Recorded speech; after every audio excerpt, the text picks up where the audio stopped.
ਖਾਲਸਾ ਵਾਹਿਗੁਰੂ ਜੀ ਕੀ ਫਤਿਹ। ਦੇਸ਼ ਵਿਦੇਸ਼ ਦੇ ਸਾਰੇ ਦਰਸ਼ਕਾਂ ਨੂੰ ਨਿੱਘੀ ਨਿੱਘੀ ਜੀਓ ਆਖਾਂਗੇ। ਸਾਡੇ ਅੱਜ ਦੇ ਪ੍ਰੋਗਰਾਮ ਦੇ ਵਿੱਚ ਸਾਰਿਆਂ ਦਾ ਨਿੱਘਾ ਤੇ ਸਵਾਗਤ ਕਰਾਂਗੇ ਤੇ ਨਾਲ ਧੰਨਵਾਦ ਕਰਾਂਗੇ ਜਿਹੜੇ ਸਾਡੇ ਨਾਲ ਹਮੇਸ਼ਾ ਹੀ ਜੁੜੇ ਰਹਿੰਦੇ ਨੇ ਔਰ ਪਿਛਲੇ 14 ਸਾਲ ਤੋਂ ਜੁੜੇ ਚਲੇ ਆ ਰਹੇ ਨੇ ਤੇ ਉਹਨਾਂ ਦਾ ਵੀ ਇਸ ਪ੍ਰੋਗਰਾਮ ਦੇ ਵਿੱਚ ਧੰਨਵਾਦ ਕਰਨਾ ਵੀ ਬਣਦਾ ਹੈ। ਸਵਾਗਤ ਅਸੀਂ ਕਰਦੇ ਹਾਂ ਹਮੇਸ਼ਾ। ਤੇ ਅੱਜ ਦੇ ਪ੍ਰੋਗਰਾਮ ਦੇ ਵਿੱਚ ਤੁਹਾਨੂੰ ਥੋੜੀ ਜਿਹੀ ਅਸੀਂ ਰੂਪ ਰੇਖਾ ਦੱਸਦੇ ਨੇ ਅੱਜ ਦੇ ਪ੍ਰੋਗਰਾਮ ਦੀ। ਹੁਣੇ ਜਿਵੇਂ ਕਿ ਦੱਸਦੀ ਹੈ ਕਿ ਜਿਹੜਾ ਸਾਰਾ ਹੈ ਸ਼ਹੀਦੀ ਘੱਲੂਘਾਰਾ ਦਿਵਸ ਜਿਹੜਾ ਹੈ ਉਹ ਚੱਲ ਰਿਹਾ ਹੈ ਔਰ ਸਿੱਖ ਚੈਨਲ ਦੇ ਉੱਤੇ ਹੋਰ ਸਾਰੀ ਦੁਨੀਆ ਦੇ ਸੰਗਤਾਂ ਦੇ ਨਾਲ ਮਨਾਇਆ ਜਾ ਰਿਹਾ ਹੈ, ਸਹਿਯੋਗ ਦੇ ਨਾਲ ਮਨਾਇਆ ਜਾ ਰਿਹਾ ਹੈ। ਤੇ ਕਿੱਥੇ ਕਿੱਥੇ ਕੀ ਹੋਇਆ, ਕਿਵੇਂ ਹੋਇਆ ਤੇ ਉਹਦੀ ਜਾਣਕਾਰੀ ਤੁਹਾਨੂੰ ਰੋਜ਼ਾਨਾ ਹੀ ਸਿੱਖ ਚੈਨਲ ਦੇ ਉੱਤੇ ਦਰਸਾਈ ਜਾਂਦੀ ਹੈ, ਪੇਸ਼ ਕੀਤੀ ਜਾਂਦੀ ਆ। ਤੇ ਨਾਲ ਦੀ ਨਾਲ ਗੁਰੂ ਹਰਗੋਬਿੰਦ ਜੀ ਦਾ ਪ੍ਰਕਾਸ਼ ਪੁਰਬ ਮਨਾਇਆ ਹੈ ਸਾਰੀਆਂ ਸੰਗਤਾਂ ਨੂੰ। ਤੇ ਨਾਲ ਦੀ ਨਾਲ ਦੇਖਾਂਗੇ ਜਿਵੇਂ ਕਿ ਅਸੀਂ ਗੱਲ ਕੀਤੀ ਆ ਕਿ ਪਿਛਲੇ ਸਮੇਂ ਤੋਂ ਜਿਹੜੀ ਜਾਣਕਾਰੀ ਦੇਣੀ ਅਸੀਂ ਸ਼ੁਰੂ ਕੀਤੀ ਆ ਬ੍ਰਹਿਮੰਡ ਦੇ ਬਾਰੇ। ਬ੍ਰਹਿਮੰਡ ਕੀ ਸੀਗਾ, ਉਸਦੀ ਬਣਤਰ ਕਿਵੇਂ ਹੋਈ, ਉਹਦੇ ਇਸ ਵੇਲੇ ਜਿਹੜੀਆਂ ਕੀ ਸਰਗਰਮੀਆਂ, ਕੀ ਯਤਨ ਹੋਏ, ਉਹ ਜਿਹੜੀ ਖੋਜ ਆ ਜਾਂ ਦੌੜ ਆ ਜਿਹਨੂੰ ਅਸੀਂ ਸਪੇਸ ਰੇਸ ਵੀ ਕਹਿੰਦੇ ਆ, ਪੁਲਾੜ ਦੀ ਦੌੜ ਹੈਗੀ ਆ, ਉਹਦੇ ਮਨੁੱਖਤਾ ਨੂੰ ਕੀ ਫਾਇਦੇ ਹੋਣੇ ਆ, ਸਾਡੀ ਜਿਹੜੀ ਹਿਊਮੈਨਿਟੀ ਆ ਉਹਨੂੰ ਕੀ ਬੈਨੀਫਿਟ ਹੋਣੇ ਆ, ਉਹਦੇ ਬਾਰੇ ਵੀ ਅਸੀਂ ਗੱਲ ਕਰਾਂਗੇ। ਤੇ ਨਾਲ ਦੀ ਨਾਲ ਫਿਰ ਤੁਹਾਨੂੰ ਅਸੀਂ ਪੰਜਾਬ ਦੀਆਂ ਕੁਝ ਖਬਰਾਂ ਵੀ ਦਿਖਾਵਾਂਗੇ ਤੇ ਉਸ ਤੋਂ ਬਾਅਦ ਤੁਹਾਨੂੰ ਜਿਹੜੀਆਂ ਪੱਛਮੀ ਖਬਰਾਂ ਦੇ ਨਾਲ ਅਸੀਂ ਰੂਬਰੂ ਕਰਾਂਗੇ ਕਿ ਜਿਹੜੀਆਂ ਇਸ ਵੇਲੇ ਦੁਨੀਆ ਦੀਆਂ ਅਖਬਾਰਾਂ ਦੇ ਵਿੱਚ ਸੁਰਖੀਆਂ ਬਣੀਆਂ ਹੋਈਆਂ ਨੇ ਉਹਨਾਂ ਬਾਰੇ ਅਸੀਂ ਗੱਲ ਕਰਾਂਗੇ। ਤੇ ਅਖੀਰ ਦੇ ਵਿੱਚ ਤੁਹਾਨੂੰ ਅਸੀਂ ਕੁਝ ਜਿਹੜੇ ਅਖਬਾਰ ਨੇ ਬਰਤਾਨੀਆ ਦੇ ਛਪਦੇ ਉਹਨਾਂ ਦੇ ਵਿੱਚ ਕਿਹੜੀਆਂ ਖਬਰਾਂ ਨੇ ਮੁੱਖ ਸੁਰਖੀਆਂ ਬਣੀਆਂ ਨੇ ਜਾਂ ਮੱਲੀਆਂ ਨੇ ਉਹਦੇ ਬਾਰੇ ਵੀ ਜਾਣਕਾਰੀ ਦੇਵਾਂਗੇ। ਸੋ ਅੱਜ ਦਾ ਪ੍ਰੋਗਰਾਮ ਸ਼ੁਰੂ ਕਰਦੇ ਹਾਂ ਅਸੀਂ ਸਭ ਤੋਂ ਪਹਿਲਾਂ ਜਿੱਥੇ ਵੀ ਸਾਡੇ ਦਰਸ਼ਕ ਬੈਠੇ ਨੇ, ਸਿੱਖ ਕੌਮ ਦੇ ਸਾਡੇ ਸ਼ਰਧਾਲੂ ਬੈਠੇ ਨੇ, ਉਹਨਾਂ ਨੂੰ ਅਸੀਂ ਧੰਨ ਧੰਨ ਸਾਹਿਬ ਸ੍ਰੀ ਗੁਰੂ ਹਰਗੋਬਿੰਦ ਜੀ ਜਿਹੜੇ ਕਿ 6ਵੇਂ ਪਾਤਸ਼ਾਹ ਜੀ, ਉਹਨਾਂ ਦਾ ਜੋ ਗੁਰਪੁਰਬ ਮਨਾਇਆ ਗਿਆ ਹੈ ਉਸ ਦੀ ਬਹੁਤ ਬਹੁਤ ਵਧਾਈ ਪੇਸ਼ ਕਰਦੇ ਹਾਂ। ਤੇ ਪਤਾ ਹੈ ਕਿ ਗੁਰੂ ਕੀ ਬਡਾਲੀ ਜਿਹੜਾ ਕਿ ਛੇਹਰਟਾ ਸਾਹਿਬ ਦੇ ਨੇੜੇ ਅੰਮ੍ਰਿਤਸਰ ਤੋਂ ਬਾਹਰ ਇੱਕ ਪਿੰਡ ਹੈ, ਉੱਥੇ ਗੁਰੂ ਸਾਹਿਬ ਜੀ ਦਾ ਅਵਤਾਰ ਧਾਰਿਆ ਉਹਨਾਂ ਨੇ।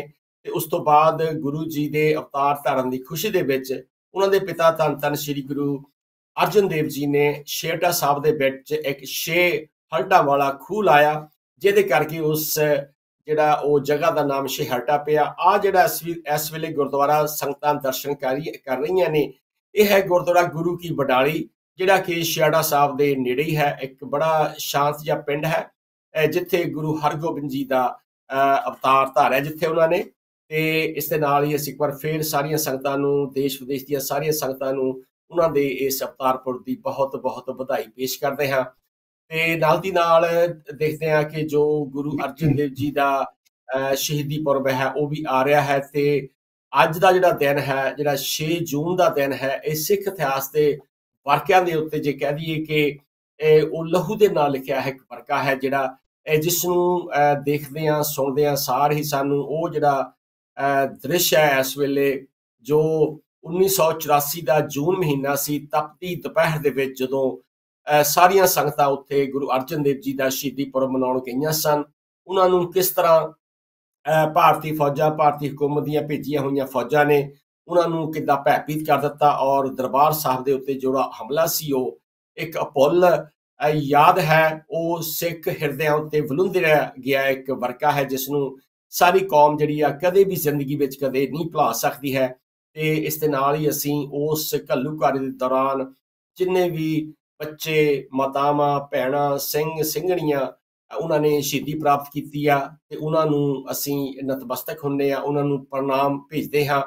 ਤੇ ਨਾਲ ਦੀ ਨਾਲ ਇਹਦੇ ਬਾਰੇ ਇੱਕ ਗੱਲ ਕਰਨੀ ਬਣਦੀ ਹੈ ਕਿ ਜੋ ਪੰਜਾਬ ਦੀ ਜਿਹੜੀ ਇਹ ਦੁਰਦਸ਼ਾ ਹੋ ਰਹੀ ਹੈ ਉਹਦੇ ਵਾਸਤੇ ਜੇ ਦੇਖਿਆ ਜਾਵੇ ਜਿਹੜੀ ਪੰਜਾਬ ਦੀ ਹਰ ਪਾਰਟੀ ਹੈ ਉਹ ਕਈ ਵਾਰੀ ਇਤਿਹਾਸ ਨੂੰ ਪੁੱਠਾ ਟੰਗਣ ਦੀ ਕੋਸ਼ਿਸ਼ ਕਰਦੀ ਆ ਜਾਂ ਪੁੱਠੇ ਪਾਸੋਂ ਦੇਖਣ ਦੀ ਕੋਸ਼ਿਸ਼ ਕਰਦੀ ਆ।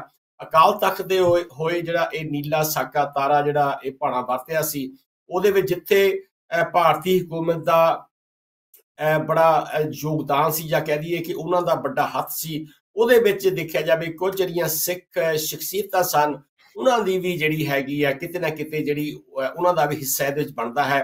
ਤੇ ਜੇ ਕਹਿ ਦਈਏ ਕਿ ਸਿੱਖਾਂ ਦੀ ਨੁਮਾਇੰਦਗੀ ਦਾ ਦਾਅਵਾ ਕਰਨ ਵਾਲੀ ਜਿਹੜੀ ਪੰਜਾਬ ਦੀ ਜਿਹੜੀ ਇੱਕ ਪਾਰਟੀ ਹੈ ਉਸ ਨੂੰ ਵੀ ਉਹ ਆਪਣੇ ਆਪ ਨੂੰ ਦੋ ਤੋਤਾ ਪੇਸ਼ ਕਰਨ ਦੀ ਕੋਸ਼ਿਸ਼ ਕਰਦੇ ਆ, ਪਰ ਉਹਨਾਂ ਨੂੰ ਸ਼ਾਇਦ ਦੇਖਿਆ ਜਾਵੇ ਕਿ ਇਹ ਜਿਹੜਾ 1978 ਦੀ ਜਿਹੜੀ ਖੂਨੀ ਵਿਸਾਖੀ ਸੀ ਅੰਮ੍ਰਿਤਸਰ ਦੇ ਵਿੱਚ ਹੋਈ ਸੀ, ਉਹਦੇ ਵਿੱਚ ਉਹ ਆਪਣੇ ਆਪ ਨੂੰ ਬਰੀ ਕਰਦੇ ਆ, ਜਿਹਦੇ ਵਿੱਚ ਦੇਖਿਆ ਜਾਵੇ ਕਿ ਜਿਹੜਾ ਇਹ ਘੱਲੂਘਾਰਾ ਹੋਇਆ ਜਾਂ 84 ਦਾ ਜਿਹੜਾ ਇਹ ਕਾਂਡ ਵਰਤਿਆ, 1978 ਦੇ ਵਿੱਚ ਵੀ ਉਹਦੇ ਜਿਹੜੇ ਬੀਜ ਬੀਜੇ ਗਏ ਸਨ।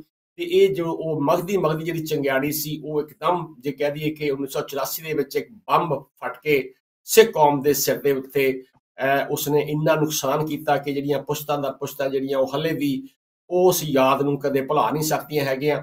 ਜੇ ਦੇਖਿਆ ਜਾਵੇ ਜਿਹੜਾ ਮੁੱਖ ਮੁੱਦਾ ਸੀ ਉਹਦੇ ਵਿੱਚ, ਉਹ ਸਿਰਫ ਤਾਂ ਵੱਧ ਤੋਂ ਵੱਧ ਰਾਜਾਂ ਨੂੰ ਵੱਧ ਅਧਿਕਾਰ ਦੇਣ ਦਾ ਹੀ ਸੀ, ਜਿਹਦੇ ਵਿੱਚ ਅਨੰਦਪੁਰ ਸਾਹਿਬ ਦਾ ਮਤਾ ਪੇਸ਼ ਕੀਤਾ ਗਿਆ ਤੇ ਉਸ ਤੋਂ ਬਾਅਦ ਸੰਤ ਭਿੰਡਰਾਂ ਨੇ ਵੀ ਇਹੀ ਵੱਧ ਤੋਂ ਵੱਧ ਉਹਨਾਂ ਅਧਿਕਾਰਾਂ ਨੂੰ ਲੈਣ ਦੀ ਉਹਨਾਂ ਨੇ ਇਹ ਗੱਲ ਕੀਤੀ ਸੀ। ਉਹਨਾਂ ਨੇ ਇਹ ਵੀ ਕਿਹਾ ਸੀ ਕਿ ਅਸੀਂ ਖਾਲਿਸਤਾਨ ਦੀ ਮੰਗ ਨਹੀਂ ਕਰਦੇ, ਪਰ ਠੀਕ ਹੈ ਸਰਕਾਰ ਦੇਊਗੀ ਤਾਂ ਲੈ ਸਕਦੇ ਹਾਂ।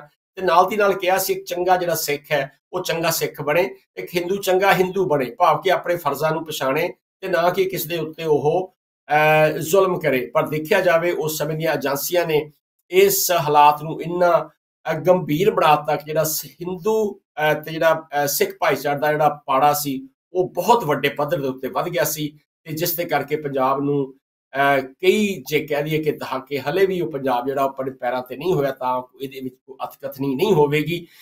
ਇਸ ਦੇ ਨਾਲ ਹੀ ਅਸੀਂ ਫਿਰ ਇੱਕ ਵਾਰੀ ਦੁਆ ਕਰਦੇ ਹਾਂ ਕਿ ਅਰਦਾਸ ਕਰਦੇ ਹਾਂ ਕਿ ਆਉਣ ਵਾਲਾ ਸਮਾਂ ਜਿਹੜਾ ਹੈ ਉਹ ਪੰਜਾਬ ਦੇ ਵਿੱਚ ਸੁਖ ਸ਼ਾਂਤੀ ਰਵੇ। ਤੇ ਨਾਲ ਦੀ ਨਾਲ ਜਿਵੇਂ ਤੁਹਾਨੂੰ ਤਸਵੀਰਾਂ ਵੀ ਦਿਖਾ ਰਹੇ ਹਾਂ ਕਿ ਜੋ ਪਰਸੋਂ ਤੋਂ ਆਰੰਭ ਹੋਏ ਸਨ ਅਖੰਡ ਪਾਠ ਸਾਹਿਬ ਅਕਾਲ ਤਖਤ ਸਾਹਿਬ ਦੇ ਉੱਤੇ ਇਸ ਘੱਲੂਘਾਰੇ ਦੀ ਯਾਦ ਦੇ ਵਿੱਚ ਅੱਜ ਉਹਨਾਂ ਦੇ ਉੱਥੇ ਭੋਗ ਪੈ ਰਹੇ ਨੇ। ਅੱਜ ਉੱਥੇ ਉਹ ਸਮਾਪਤੀ ਹੋਵੇਗੀ ਅਕਾਲ ਤਖਤ ਸਾਹਿਬ ਦੇ ਉੱਤੇ ਜੋ ਇਹ ਘੱਲੂਘਾਰਾ ਵਰਤਿਆ ਸੀ। ਤੇ ਉਹਦੇ ਵਿੱਚ ਦੇਖਦੇ ਹਾਂ ਕਿ ਇਹ ਜਿਹੜੀਆਂ ਖਬਰਾਂ ਸਨ ਇਹ ਤੁਹਾਨੂੰ ਅਸੀਂ ਨਾਲ ਦੀ ਨਾਲ ਵੀ ਦਿਖਾ ਰਹੇ ਹੈਗੇ ਆ। ਤੇ ਉਸ ਤੋਂ ਬਾਅਦ ਜਿਵੇਂ ਕਿ ਦੇਖਿਆ ਗਿਆ ਹੋਰ ਜਿਹੜੀਆਂ ਖਬਰਾਂ ਤੁਹਾਨੂੰ ਉਹਦੇ ਵੱਲ ਵੀ ਅਸੀਂ ਲੈ ਕੇ ਜਾਵਾਂਗੇ। ਤੇ ਆਓ ਅਸੀਂ ਅੱਗੇ ਹੁਣ ਵੱਧਦੇ ਹਾਂ ਇਸ ਪ੍ਰੋਗਰਾਮ ਦੇ ਵਿੱਚ। ਜਿਵੇਂ ਕਿ ਅਸੀਂ ਗੱਲ ਕੀਤੀ ਆ ਕਿ ਸਾਨੂੰ ਜਿਹੜਾ ਗਿਆਨ ਵਿਗਿਆਨ ਹੈ ਉਹਦੇ ਬਾਰੇ ਵੀ ਗੱਲ ਕਰਨੀ ਚਾਹੀਦੀ ਆ ਕਿ ਸਾਡੇ ਆਲੇ ਦੁਆਲੇ ਕੀ ਹੋ ਰਿਹਾ ਹੈ, ਜੋ ਵਾਤਾਵਰਣ ਦਾ ਮਸਲਾ ਕੀ ਹੈ, ਜੋ ਇਸ ਵੇਲੇ ਜੋ ਕਲਾਈਮੇਟ ਚੇਂਜ ਹੈ ਉਹ ਕੀ ਹੈ, ਗਲੋਬਲ ਵਾਰਮਿੰਗ ਕੀ ਹੈ, ਜੋ ਧਰਤੀ ਦੀ ਤਪਸ਼ ਹੈ ਉਹ ਵੱਧ ਰਹੀ ਹੈ ਉਹ ਕੀ ਹੋ ਰਹੀ ਹੈ, ਉਹਦੇ ਬਾਰੇ ਵੀ ਸਾਨੂੰ ਸਾਡੇ ਦਰਸ਼ਕਾਂ ਨੂੰ ਭਲੀ ਭਾਂਤ ਮੇਰੇ ਜਾਣਕਾਰੀ ਹੋਣੀ ਚਾਹੀਦੀ ਹੈ। ਪਰ ਸਾਡੀ ਕੋਸ਼ਿਸ਼ ਹੁੰਦੀ ਹੈ ਕਿ ਅਸੀਂ ਉਹਨਾਂ ਨੂੰ ਦੱਸੀਏ ਕਿ ਸ਼ੁਰੂਆਤ ਦੇ ਵਿੱਚ ਦੱਸਿਆ ਸੀ ਕਿ ਬ੍ਰਹਿਮੰਡ ਹੈ ਕੀ ਆ, ਇਹ ਕਿਵੇਂ ਬਣਿਆ। ਇਹ ਤਾਂ ਬਹੁਤ ਵੱਡਾ ਇੱਕ ਸਵਾਲ ਹੋ ਜਾਵੇਗਾ ਕਿ ਬ੍ਰਹਿਮੰਡ ਕੀ ਹੈ, ਬ੍ਰਹਿਮੰਡ ਦੇ ਵਿੱਚ ਕਿਹੜੀਆਂ ਹੋਰ 9 ਧਰਤੀਆਂ ਨੇ, ਜਿਹਨਾਂ 9 ਖੰਡਾਂ ਦੀ ਗੱਲ ਕੀਤੀ ਹੈ ਉਹਦੇ ਬਾਰੇ ਤੁਹਾਨੂੰ ਜਾਣਕਾਰੀ ਦਿੱਤੀ ਸੀ। ਤੇ ਉਸ ਤੋਂ ਬਾਅਦ ਜਿਹੜਾ ਸਾਡਾ ਅਦਭੁਤ ਇਹ ਜਿਹੜਾ ਪਲਾਟ ਹੈ ਉਹਦੇ ਵਿੱਚ ਉਹ ਧਰਤੀਆਂ ਨੇ ਉਹ ਕਿਵੇਂ ਘੁੰਮਦੀਆਂ ਨੇ, ਉਹਨਾਂ ਦਾ ਕੀ ਹੋਰ ਜਿਹੜੀਆਂ ਖੋਜਾਂ ਉੱਤੇ ਕੀ ਹੋ ਰਹੀਆਂ ਨੇ। ਪਰ ਜਿਹੜੀ ਅਸੀਂ ਪਿਛਲੀ ਗੱਲ ਛੱਡੀ ਸੀ ਉਹ ਅਸੀਂ ਤੁਹਾਨੂੰ ਦੱਸਿਆ ਸੀ ਕਿ ਅਪ੍ਰੈਲ 1969 ਦੇ ਵਿੱਚ ਜੋ ਅਮਰੀਕਾ ਦੀ ਟੀਮ ਨੇ ਇੱਕ ਬੜੀ ਕਾਮਯਾਬੀ ਹਾਸਲ ਕੀਤੀ ਸੀ ਨੀਲ ਆਰਮਸਟਰੋਂਗ ਦੇ ਨਾਲ ਉਹਦੇ 3 ਸਾਥੀਆਂ ਨੇ, ਜਦੋਂ ਚੰਦ ਦੀ ਧਰਤੀ ਉੱਤੇ ਆਪਣੇ ਪੈਰ ਗੱਡੇ ਸਨ, ਝੰਡੇ ਗੱਡੇ ਸਨ, ਤੇ ਉਦੋਂ ਹੀ ਕਹਿ ਰਹੇ ਸਨ ਕਿ ਇਹ ਜਿਹੜੀ ਪਲਾਟ ਦੀ ਦੌੜ ਹੈ ਜਾਂ ਪਲਾਟ ਦੀ ਰੇਸ ਹੈਗੀ ਆ ਉਹਦੇ ਵਿੱਚ ਅਮਰੀਕਾ ਅਵਲ ਦਰਜੇ ਤੇ ਆਇਆ ਹੈ। ਪਰ ਦੂਜੇ ਪਾਸੇ ਦੇਖਦੇ ਹਾਂ ਕਿ ਜੇ ਆਪਾਂ ਥੋੜਾ ਪਿੱਛੇ ਜਾ ਕੇ ਦੇਖੀਏ ਕਿ ਜੋ ਵਰਲਡ ਵਾਰ 2 ਜਿਹੜੀ ਹੋਈ ਸੀ, ਸੰਸਾਰ ਯੁੱਧ ਨੰਬਰ 2 ਹੋਇਆ ਸੀ, ਉਸ ਤੋਂ ਬਾਅਦ ਦੋਹਾਂ ਜਿਹੜੀਆਂ ਕੌਮਾਂ ਨੇ, ਜਿਹੜੀ ਰੂਸੀ ਕੌਮ ਸੀ ਜਾਂ ਜਿਹੜੇ ਅਮਰੀਕਨ ਸਨ, ਉਹਨਾਂ ਦੇ ਵਿੱਚ ਇੱਕ ਦੌੜ ਲੱਗ ਗਈ ਸੀ। ਤੇ ਨਾਲ ਦੀ ਨਾਲ ਉਹਨਾਂ ਨੇ ਆਪਣੀ ਜਿਹੜੀ ਤਕਨੀਕੀ ਸ਼ਕਤੀ ਸੀ ਉਹਦਾ ਵੀ ਪ੍ਰਦਰਸ਼ਨ ਕਰਨਾ ਉਹਨਾਂ ਨੇ ਸ਼ੁਰੂ ਕੀਤਾ ਸੀ। ਪਰ ਜਿਹਦੇ ਵਿੱਚ ਦੇਖਿਆ ਗਿਆ ਸੀ ਕਿ ਯੂਰੀ ਗਗਾਰਨ ਨੇ ਪਹਿਲੀ ਵਾਰ ਪਲਾਟ ਦੇ ਵਿੱਚ ਜਾ ਕੇ ਇਹ ਮਾਣ ਪ੍ਰਾਪਤ ਕੀਤਾ ਕਿ ਜਿਹੜਾ ਬੰਦਾ ਆ ਉਹ ਪਲਾਟ ਦੇ ਵਿੱਚ ਵੀ ਜਾ ਸਕਦਾ ਹੈ। ਫਿਰ ਵੈਲੈਂਟੀਨਾ ਤ੍ਰਿਸ਼ਕੋਵਾ ਉਸ ਤੋਂ ਬਾਅਦ 63 ਦੇ ਵਿੱਚ ਗਈ ਤੇ ਉਹਨਾਂ ਨੇ ਇਸ ਦੌੜ ਨੂੰ ਹੋਰ ਉਹਨਾਂ ਨੇ ਤੇਜ਼ ਕੀਤਾ। ਜਿਵੇਂ ਕਿ ਹੁਣ ਗੱਲ ਕੀਤੀ ਹੈ ਕਿ ਬ੍ਰਹਿਮੰਡ ਦੇ ਵਿੱਚ ਪ੍ਰਵੇਸ਼ ਕਰਨ ਵਾਸਤੇ ਉਸ ਤੋਂ ਉਹਨਾਂ ਦਿਨਾਂ ਤੋਂ ਲੈ ਕੇ ਆਪਾਂ ਜੇ ਗੱਲ ਕਰੀਏ ਕਿ 46-47 ਤੋਂ ਬਾਅਦ ਇਹ ਜਿਹੜੀ ਦੌੜ ਇਹ ਕਾਫੀ ਤੇਜ਼ ਹੋ ਗਈ ਸੀ। ਭਾਵੇਂ ਇਹਨਾਂ ਦੋਹਾਂ ਕੌਮਾਂ ਨੇ ਜਾਂ ਦੋਹਾਂ ਮੁਲਕਾਂ ਨੇ ਸਿੱਧੇ ਤੌਰ ਦੇ ਉੱਤੇ ਕੋਈ ਟੱਕਰ ਨਹੀਂ ਲਈ, ਜਿਸ ਨੂੰ ਆਪਾਂ ਕੋਲਡ ਵਾਰ ਵੀ ਕਹਿੰਦੇ ਆ, ਠੰਡੀ ਜਿਹੜੀ ਜੰਗ ਸੀ ਉਹ ਚੱਲਦੀ ਰਹੀ। ਪਰ ਨਾਲ ਦੀ ਨਾਲ ਰੂਸ ਦੇ ਵਿੱਚ ਵੀ ਇੱਕ ਬਹੁਤ ਵੱਡੀ ਕ੍ਰਾਂਤੀ ਆਈ, ਖਾਸ ਤੌਰ ਤੇ ਤਕਨੀਕੀ ਵਿਸ਼ਿਆਂ ਨੂੰ ਲੈ ਕੇ। ਤੇ ਇਹੀ ਜਿਹੜੀ ਗੱਲ ਅਸੀਂ ਦੇਖਦੇ ਆ ਕਿ ਅਮਰੀਕਾ ਨੇ ਵੀ ਬਹੁਤ ਵੱਡੇ ਵੱਡੇ ਜਿਹੜੇ ਪ੍ਰੋਗਰਾਮ ਉਲੀਕੇ, ਉਹਨਾਂ ਦੇ ਸਾਇੰਸਦਾਨਾਂ ਨੇ ਬਹੁਤ ਮਾਰਕੇ ਵਾਲੇ ਕੰਮ ਕੀਤੇ। ਆ ਜਿਹੜੇ ਅਸੀਂ ਦੇਖਦੇ ਆ ਕਿ ਉਸ ਤੋਂ ਬਾਅਦ ਜਦੋਂ 1969 ਦੇ ਵਿੱਚ ਜਦੋਂ ਅਮਰੀਕਨਾਂ ਨੇ ਚੰਦ ਦੇ ਉੱਤੇ ਜਾ ਕੇ ਇਹ ਨਹੀਂ ਕਿਹਾ ਕਿ ਅਸੀਂ ਫਤਿਹ ਹਾਸਲ ਕਰ ਲਈ ਹੈ, ਕਿ ਬ੍ਰਹਿਮੰਡ ਨੂੰ ਫਤਿਹ ਕਰ ਲਿਆ ਗਿਆ ਹੈ, ਉਹਨਾਂ ਦੇ ਵਾਸਤੇ ਹੋਰ ਚੁਣੌਤੀਆਂ ਸੀ। ਕਿਉਂਕਿ ਜਿਉਂ-ਜਿਉਂ ਵਿਗਿਆਨ ਵੱਧਦਾ ਗਿਆ ਤਿਉਂ-ਤਿਉਂ ਜਿਹੜੀ ਉਹਨਾਂ ਦੀ ਜਿਗਿਆਸਾ ਸੀ ਉਹ ਵੱਧਦੀ ਗਈ। ਅਸੀਂ ਦੇਖਦੇ ਹਾਂ ਕਿ 1961 ਤੋਂ ਲੈ ਕੇ 1966 ਤੱਕ ਨਾਸਾ ਦਾ ਜਿਹੜਾ ਕਿ ਜੈਮਨੀ ਪ੍ਰੋਗਰਾਮ ਸੀਗਾ उन्होंने ये जिहड़ा प्रोग्राम काफ़ी कामयाबी दे नाल चलाया ते 3 उन्हीं जिहड़े अपने सियारे सन जां प्लाट जिहड़े रॉकेट जिहड़े भेजे सन ते उस तो बाद देखदे हां कि उन्होंने एक अपोलो नाम दा जिहड़ा मिशन सी वो भी शुरू कीता सी। ਉਹਦੀਆਂ ਵੀ ਤੁਹਾਨੂੰ ਅਸੀਂ ਕੁਝ ਤਸਵੀਰਾਂ ਦਿਖਾ ਸਕਦੇ ਹਾਂ। ਸਾਡਾ ਕਹਿਣ ਦਾ ਮਤਲਬ ਹੈ ਕਿ ਅਮਰੀਕਾ ਨੇ ਵੀ ਬਹੁਤ ਇੱਕ ਮਾਰਕੇ ਦਾ ਕੰਮ ਕੀਤਾ ਹੈ ਜੇ ਦੇਖਿਆ ਜਾਵੇ, ਅਸਮਾਨ ਦੇ ਵਿੱਚ ਜਾ ਕੇ ਬ੍ਰਹਿਮੰਡ ਨੂੰ ਜਾਣਨ ਦਾ, ਪਛਾਣਨ ਦਾ, ਉੱਥੋਂ ਦੀਆਂ ਜਿਹੜੀਆਂ ਜਾਂ ਸੂਰਜ ਦੀਆਂ ਕਿਰਨਾਂ ਨੇ ਉਹਨਾਂ ਦਾ ਦੂਜੀਆਂ ਧਰਤੀਆਂ ਉੱਤੇ ਜਾਂ ਕਿ ਸਾਡੀ ਧਰਤੀ ਉੱਤੇ ਸਾਡੇ ਵਾਤਾਵਰਣ ਦੇ ਉੱਤੇ ਕੀ ਉਹਦਾ ਅਸਰ ਪੈਂਦਾ ਹੈ, ਇਹ ਵੀ ਇੱਕ ਬਹੁਤ ਵੱਡੀ ਖੋਜ ਦਾ ਮਾਮਲਾ ਸੀ। ਉਸ ਤੋਂ ਦੇਖਦੇ ਹਾਂ ਕਿ 69 ਤੋਂ ਲੈ ਕੇ ਜਾਂ ਕਹ ਲਈਏ 70 ਤੋਂ ਲੈ ਕੇ 2000 ਤੱਕ ਵੀ ਇਹ ਜਿਹੜਾ ਕੰਮ ਜਿਹੜਾ ਬਹੁਤ ਤੇਜ਼ੀ ਦੇ ਨਾਲ ਵੱਧਦਾ ਗਿਆ ਤੇ 1971 ਦੇ ਵਿੱਚ ਅਪ੍ਰੈਲ 1971 ਦੇ ਵਿੱਚ ਪਹਿਲੀ ਵਾਰੀ ਰੂਸੀਆ ਨੇ ਜਿਹੜਾ ਆਪਣਾ ਮੀਰ ਸਪੇਸ ਸਟੇਸ਼ਨ ਜਿਹੜਾ ਪੁਲਾੜ ਅੱਡਾ ਜਿਹਨੂੰ ਅਸੀਂ ਕਹਿ ਸਕਦੇ ਹਾਂ, ਉਹ ਉਹਨਾਂ ਦੇ ਦਿਮਾਗ ਦੀ ਕਾਢ ਸੀ ਜੇ ਕਿਹਾ ਜਾਵੇ। ਤੇ ਉਹਨਾਂ ਨੇ ਪਹਿਲਾ ਉਹ ਪੁਲਾੜ ਦੇ ਵਿੱਚ ਆਪਣਾ ਜਿਹੜਾ ਸਪੇਸ ਸਟੇਸ਼ਨ ਉਹਨਾਂ ਨੇ ਸਥਾਪਿਤ ਕੀਤਾ ਤੇ ਉਸ ਤੋਂ ਬਾਅਦ ਉਹਨਾਂ ਨੇ ਇਹ ਵੀ ਕਹਿ ਦਿੱਤਾ ਕਿ ਸਾਨੂੰ ਥੋੜੀ ਮਦਦ ਦੀ ਲੋੜ ਹੈ।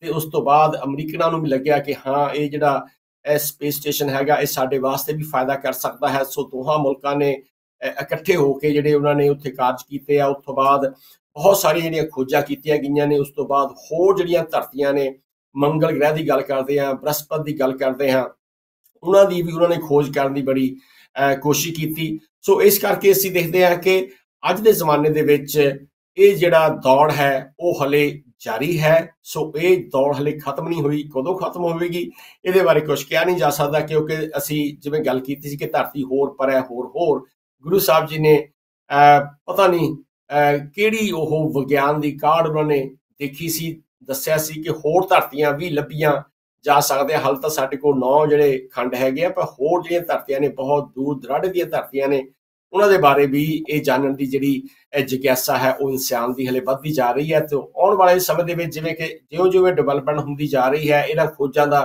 ਕੀ ਅਸਰ ਹੋਇਆ ਹੈ ਜਾਂ ਕੀ ਸਾਨੂੰ ਉਹਦੇ ਫਾਇਦੇ ਹੋਏ ਨੇ, ਇਹਦੇ ਬਾਰੇ ਅਸੀਂ ਆਉਣ ਵਾਲੇ ਸਮੇਂ ਦੇ ਵਿੱਚ ਗੱਲ ਕਰਾਂਗੇ। ਸੋ ਅੱਜ ਦੀ ਜਿਹੜੀ ਜਾਣਕਾਰੀ ਹੈ ਪੁਲਾੜ ਬਾਰੇ ਉਹ ਅਸੀਂ ਇੱਥੇ ਹੀ ਸਮੇਟਦੇ ਹਾਂ। ਤੇ ਆਓ ਹੁਣ ਤੁਹਾਨੂੰ ਅਸੀਂ ਲੈ ਚੱਲਦੇ ਹਾਂ ਥੋੜ੍ਹੀਆਂ ਪੰਜਾਬ ਦੀਆਂ ਜਾਂ ਭਾਰਤ ਦੀਆਂ ਖਬਰਾਂ ਦੇ ਵੱਲ। ਪੰਜਾਬ ਦੇ ਵਿੱਚ ਵੀ ਤੁਹਾਨੂੰ ਪਤਾ ਹੈ ਕਿ ਬੜੀਆਂ ਸਰਗਰਮੀਆਂ ਚੱਲ ਰਹੀਆਂ ਨੇ, ਔਰ ਖਾਸ ਤੌਰ ਦੇ ਉੱਤੇ ਥੋੜ੍ਹਾ ਜਿਹਾ ਮੈਂ ਸ਼ੋਅ ਦੇ ਦੇਵਾਂ ਪਹਿਲਾਂ, ਇਸ ਗੱਲ ਨੂੰ ਅਸੀਂ ਵਿਸਥਾਰ ਦੇ ਵਿੱਚ ਵੀ ਕਰਾਂਗੇ ਕਿ ਜੋ ਭਾਰਤੀ ਕੁਸ਼ਤੀ ਸੰਘ ਦੇ ਜਿਹੜੇ ਮੁਖੀ ਸਨ ਸ਼ਰਨ ਸਿੰਘ, ਬ੍ਰਿਜ ਭੂਸ਼ਣ ਸ਼ਰਨ ਸਿੰਘ, ਉਹਨਾਂ ਦੇ ਜਿਹੜੇ ਦੋਸ਼ ਲੱਗੇ ਸਨ ਉਹਦੇ ਵਿੱਚ ਦੇਖਿਆ ਕਿ ਪਿਛਲੇ ਸਮੇਂ ਦੇ ਵਿੱਚ ਜਿਹੜੀਆਂ ਨੌਜਵਾਨ ਲੜਕੀਆਂ ਨੇ, ਪਹਿਲਵਾਨ ਲੜਕੀਆਂ ਨੇ, ਉਹਨਾਂ ਨੇ ਇੱਕ ਵੱਡਾ ਸੰਘਰਸ਼ ਵਿੱਢਿਆ ਹੋਇਆ ਹੈ। ਤੇ ਉਹਨਾਂ ਦਾ ਜਿਹੜਾ ਜੰਤਰ ਮੰਤਰ ਦਾ ਧਰਨਾ ਸੀ ਉਸਨੂੰ ਖਦੇੜ ਦਿੱਤਾ ਗਿਆ ਤੇ ਉਹਨਾਂ ਨੂੰ ਗ੍ਰਿਫਤਾਰ ਕਰ ਲਿਆ ਗਿਆ ਤੇ ਉਹਨਾਂ ਨੇ ਐਲਾਨ ਕੀਤਾ ਹੈ ਕਿ ਉਹ ਇੰਡੀਆ ਗੇਟ ਦੇ ਉੱਤੇ ਜਿਹੜਾ ਉਹ ਮੋਰਚਾ ਲਾਉਣਗੇ। ਤੇ ਉਸ ਤੋਂ ਬਾਅਦ ਇਹ ਵੀ ਅਸੀਂ ਦੇਖਿਆ ਕਿ ਹੁਣੇ ਭਾਰਤ ਦੇ ਵਿੱਚ ਇੱਕ ਬੜੀ ਦੁਖਦਾਈ ਘਟਨਾ ਵਾਪਰੀ ਹੈ, ਉਹਦੇ ਬਾਰੇ ਵੀ ਤੁਹਾਨੂੰ ਅਸੀਂ ਗੱਲ ਕਰਾਂਗੇ। ਤੇ ਆਓ ਪਹਿਲੀ ਅਸੀਂ ਗੱਲ ਕਰਦੇ ਹਾਂ, ਜਿਵੇਂ ਕਿ ਤੁਹਾਨੂੰ ਸਿੱਖ ਚੈਨਲ ਬੜੇ ਲੰਮੇ ਸਮੇਂ ਤੋਂ ਦਿਖਾ ਰਿਹਾ ਹੈ, ਜੋ ਕੌਮੀ ਇਨਸਾਫ ਮੋਰਚਾ ਲੱਗਿਆ ਹੈ ਚੰਡੀਗੜ੍ਹ ਦੇ ਵਿੱਚ।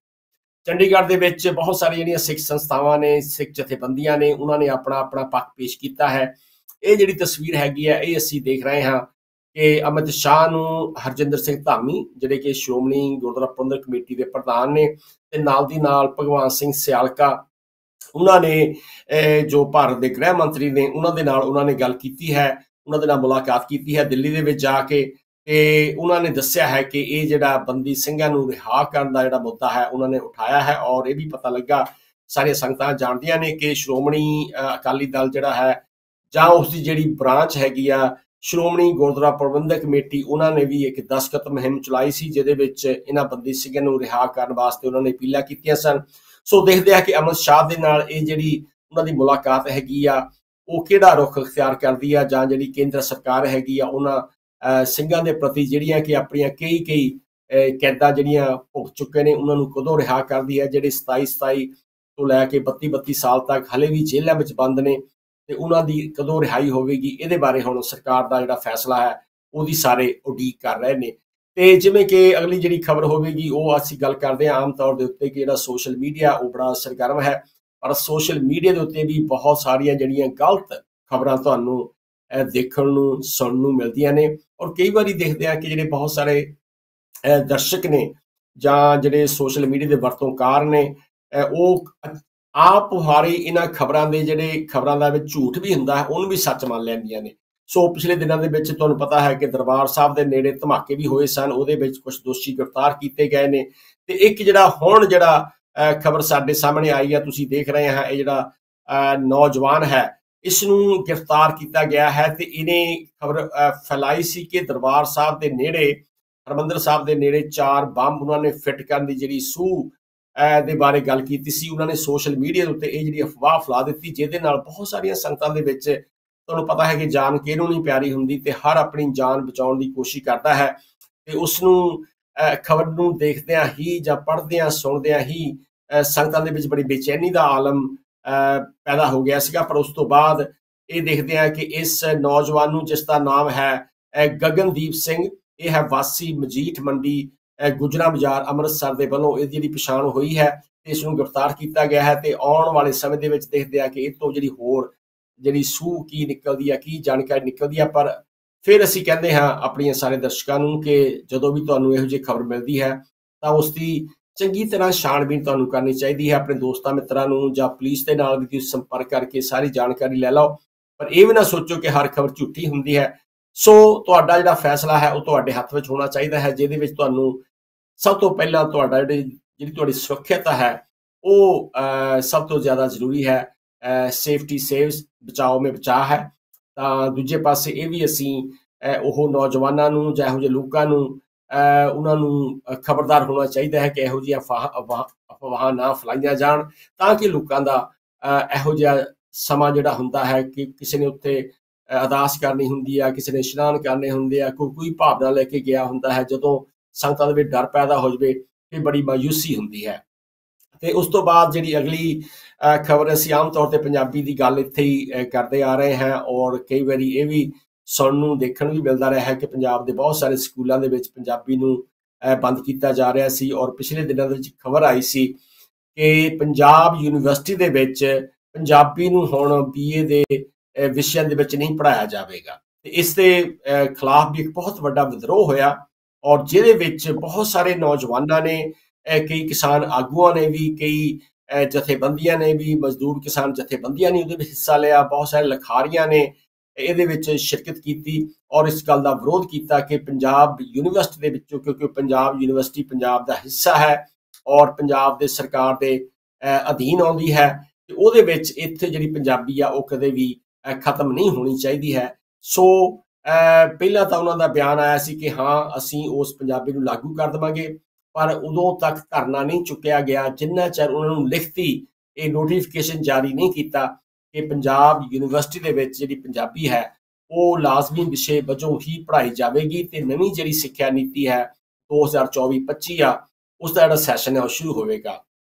ਆ ਜਿਹੜੀ ਤਸਵੀਰ ਆਪਾਂ ਦੇਖ ਰਹੇ ਹੈਗੇ ਆ, ਇਹਦਾ ਥੋੜਾ ਜਿਹੜਾ ਵਿਸ਼ਾ ਦਾ ਵੱਖਰਾ ਹੈ ਕਿ ਪਿਛਲੇ ਦਿਨਾਂ ਦੇ ਵਿੱਚ ਤੁਹਾਨੂੰ ਪਤਾ ਹੈ ਕਿ ਹਰਿਆਣੇ ਦੀ ਸਰਕਾਰ ਨੇ ਪਹਿਲਾਂ ਤਾਂ ਆਪਣੀ ਵਿਧਾਨ ਸਭਾ ਬਣਾਉਣ ਵਾਸਤੇ ਵੱਖਰੀ ਥਾਂ ਦੀ ਮੰਗ ਕੀਤੀ ਸੀ, ਜਦਕਿ ਸਾਰੇ ਲੋਕਾਂ ਨੂੰ ਪਤਾ ਹੈ ਕਿ ਜਿਹੜਾ ਪੰਜਾਬ ਦਾ ਜੋ ਬੜਾ ਕੀਮਤੀ ਹਿੱਸਾ ਸੀ ਚੰਡੀਗੜ੍ਹ, ਬਹੁਤ ਸਾਰੇ ਪਿੰਡਾਂ ਨੂੰ ਉਜਾੜ ਕੇ ਬਣਾਇਆ ਗਿਆ ਸੀ। ਪੰਜਾਬ ਦੇ ਪਿੰਡਾਂ ਨੂੰ, ਹਰਿਆਣੇ ਦਾ ਕੋਈ ਪਿੰਡ ਨਹੀਂ ਸੀ ਉਹਦੇ ਵਿੱਚ, ਪਰ ਉਹਦੇ ਵਿੱਚ ਹੁਣ ਦੇਖਿਆ ਗਿਆ ਕਿ ਮਨੋਹਰ ਲਾਲ ਖੱਟੜ ਜਿਹੜੇ ਕਿ ਹਰਿਆਣੇ ਦੇ ਮੁੱਖ ਮੰਤਰੀ ਨੇ, ਉਹਨਾਂ ਨੇ ਇੱਕ ਮੀਟਿੰਗ ਕੀਤੀ ਆ ਰਾਜਪਾਲ ਦੇ ਨਾਲ ਕਿ ਪੰਜਾਬ ਯੂਨੀਵਰਸਿਟੀ ਦੇ ਵਿੱਚ ਸਾਨੂੰ ਵੀ ਹਿੱਸਾ ਦਿੱਤਾ ਜਾਵੇ, ਭਾਵ ਕਿ ਹਰਿਆਣੇ ਦੇ ਜਿਹੜੇ ਕੁਝ ਕਾਲਜ ਨੇ ਉਹਨਾਂ ਨੂੰ ਪੰਜਾਬ ਯੂਨੀਵਰਸਿਟੀ ਦੇ ਨਾਲ ਜੋੜਿਆ ਜਾਵੇ।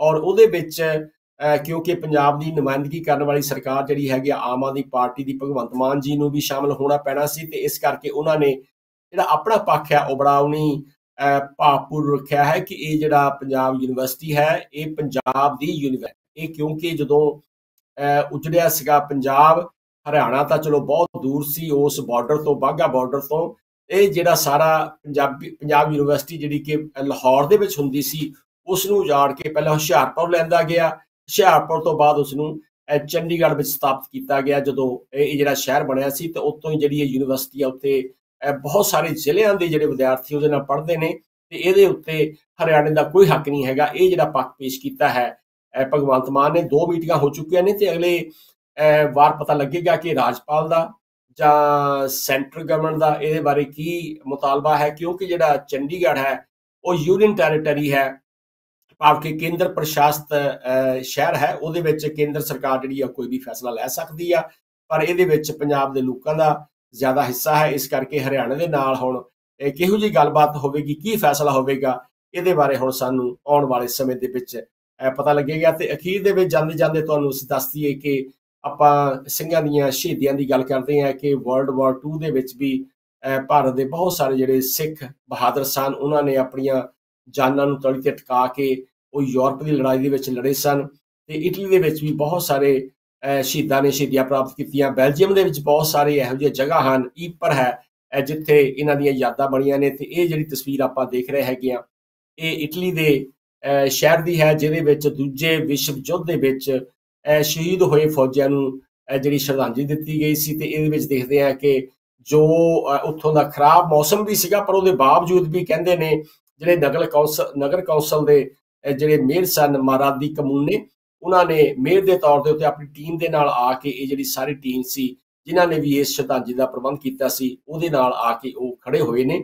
ਸੋ ਇਹ ਜਿਹੜੀ ਜਥੇਬੰਦੀ ਹੈ, ਇਹ ਵੀ ਦੱਸਦੀ ਹੈ ਕਿ ਜਿਸ ਜਥੇਬੰਦੀ ਨੇ ਇਸ ਪ੍ਰੋਗਰਾਮ ਦੀ ਤਿਆਰੀ ਕੀਤੀ ਸੀ, ਉਹ ਇਟਲੀ ਦੇ ਵਿੱਚ ਹੀ ਹੈ, ਜਿਸ ਦਾ ਨਾਮ ਹੈ ਵਰਲਡ ਸਿੱਖ ਸ਼ਹੀਦ ਮਿਲਟਰੀ ਯਾਦਗਾਰੀ ਰਜਿਸਟਰਡ ਹੈ ਕਮੇਟੀ ਹੈ ਇਟਲੀ ਦੇ ਵਿੱਚ। ਉਹਨਾਂ ਨੇ ਇਸ ਸਮਾਗਮ ਦੀ ਤਿਆਰੀ ਕੀਤੀ ਸੀ। ਤੇ ਇਹ ਸੀ ਸੰਖੇਪ ਜਿਹੀਆਂ ਖਬਰਾਂ, ਕੁਝ ਭਾਰਤ ਦੇ ਨਾਲ, ਕੁਝ ਪੰਜਾਬੀਆਂ ਦੇ ਨਾਲ ਸੰਬੰਧਿਤ।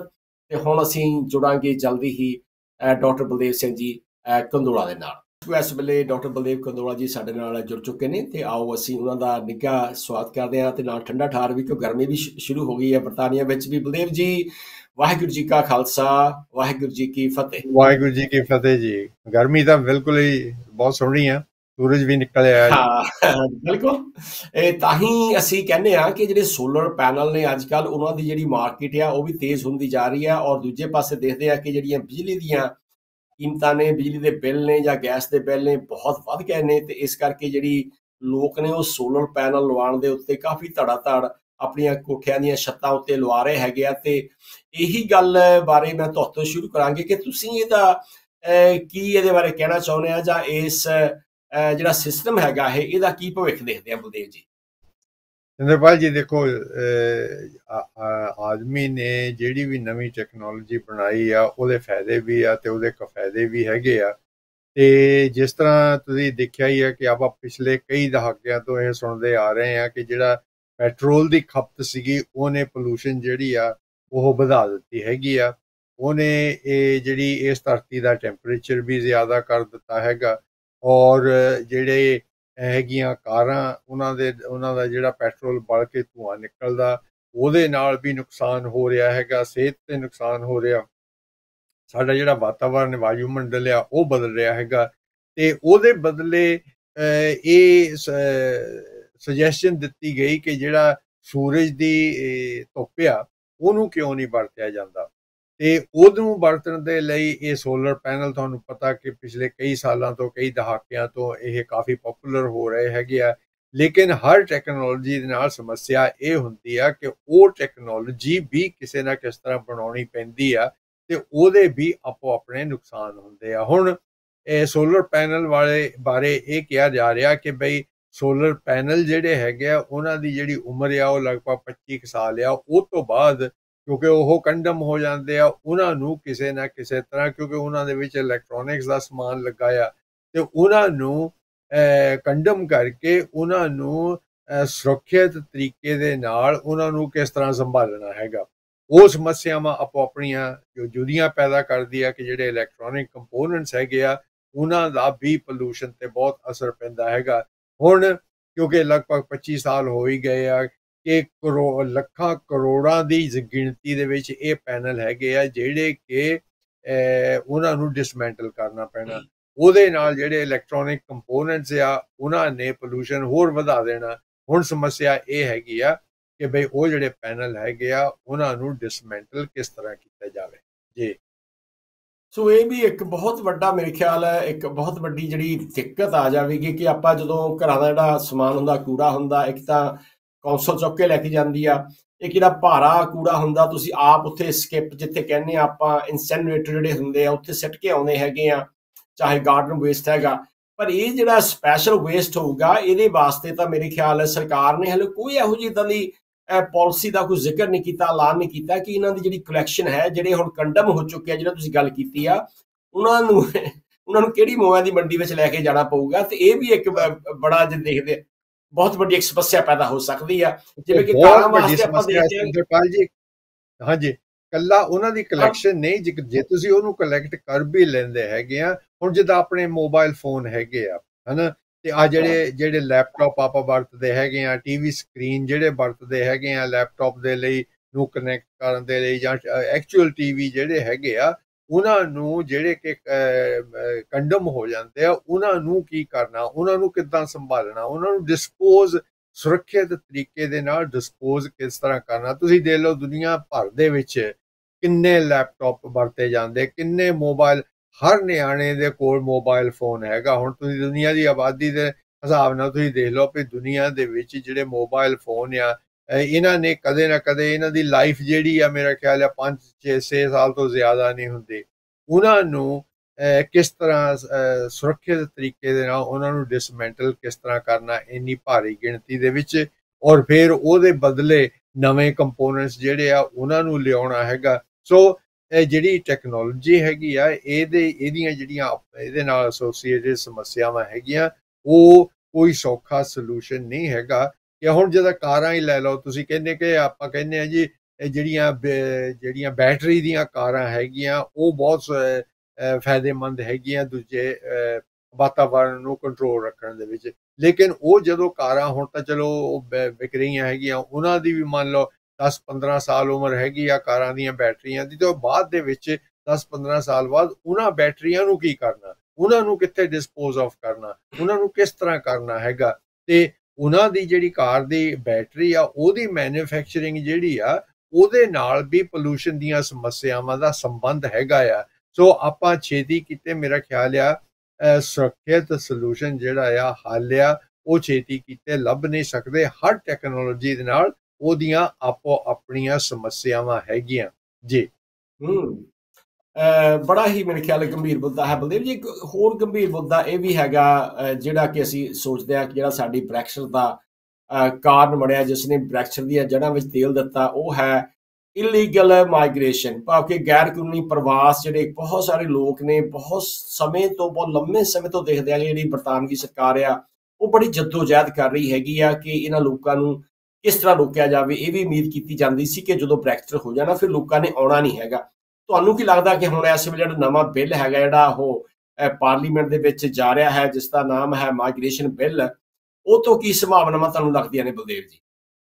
ਚੰਦਰਪਾਲ ਜੀ, ਦੇਖੋ ਆਪਾਂ ਇਸ ਮੁਲਕ ਦੇ ਵਿੱਚ ਜਦੋਂ ਦੇ ਵੀ ਆਏ ਹੈਗੇ ਆ 40, 50, 60, 70 ਸਾਲ, ਕੋਈ ਵੀ ਇਹੋ ਜਿਹਾ ਦਿਨ ਨਹੀਂ ਆਇਆ, ਖਾਸ ਕਰ ਜਦੋਂ ਦਾ ਮੈਂ ਇਸ ਮੁਲਕ ਦੇ ਵਿੱਚ ਰਹਿਣਾ, ਜਦੋਂ ਕਿ ਇੱਥੋਂ ਦੀਆਂ ਅਖਬਾਰਾਂ ਦੇ ਵਿੱਚ ਜਿਹੜੇ ਬਾਹਰੋਂ ਲੋਕ ਆਉਂਦੇ ਆ ਉਹਨਾਂ ਬਾਰੇ ਚਰਚਾ ਨਾ ਹੁੰਦੀ ਹੋਵੇ।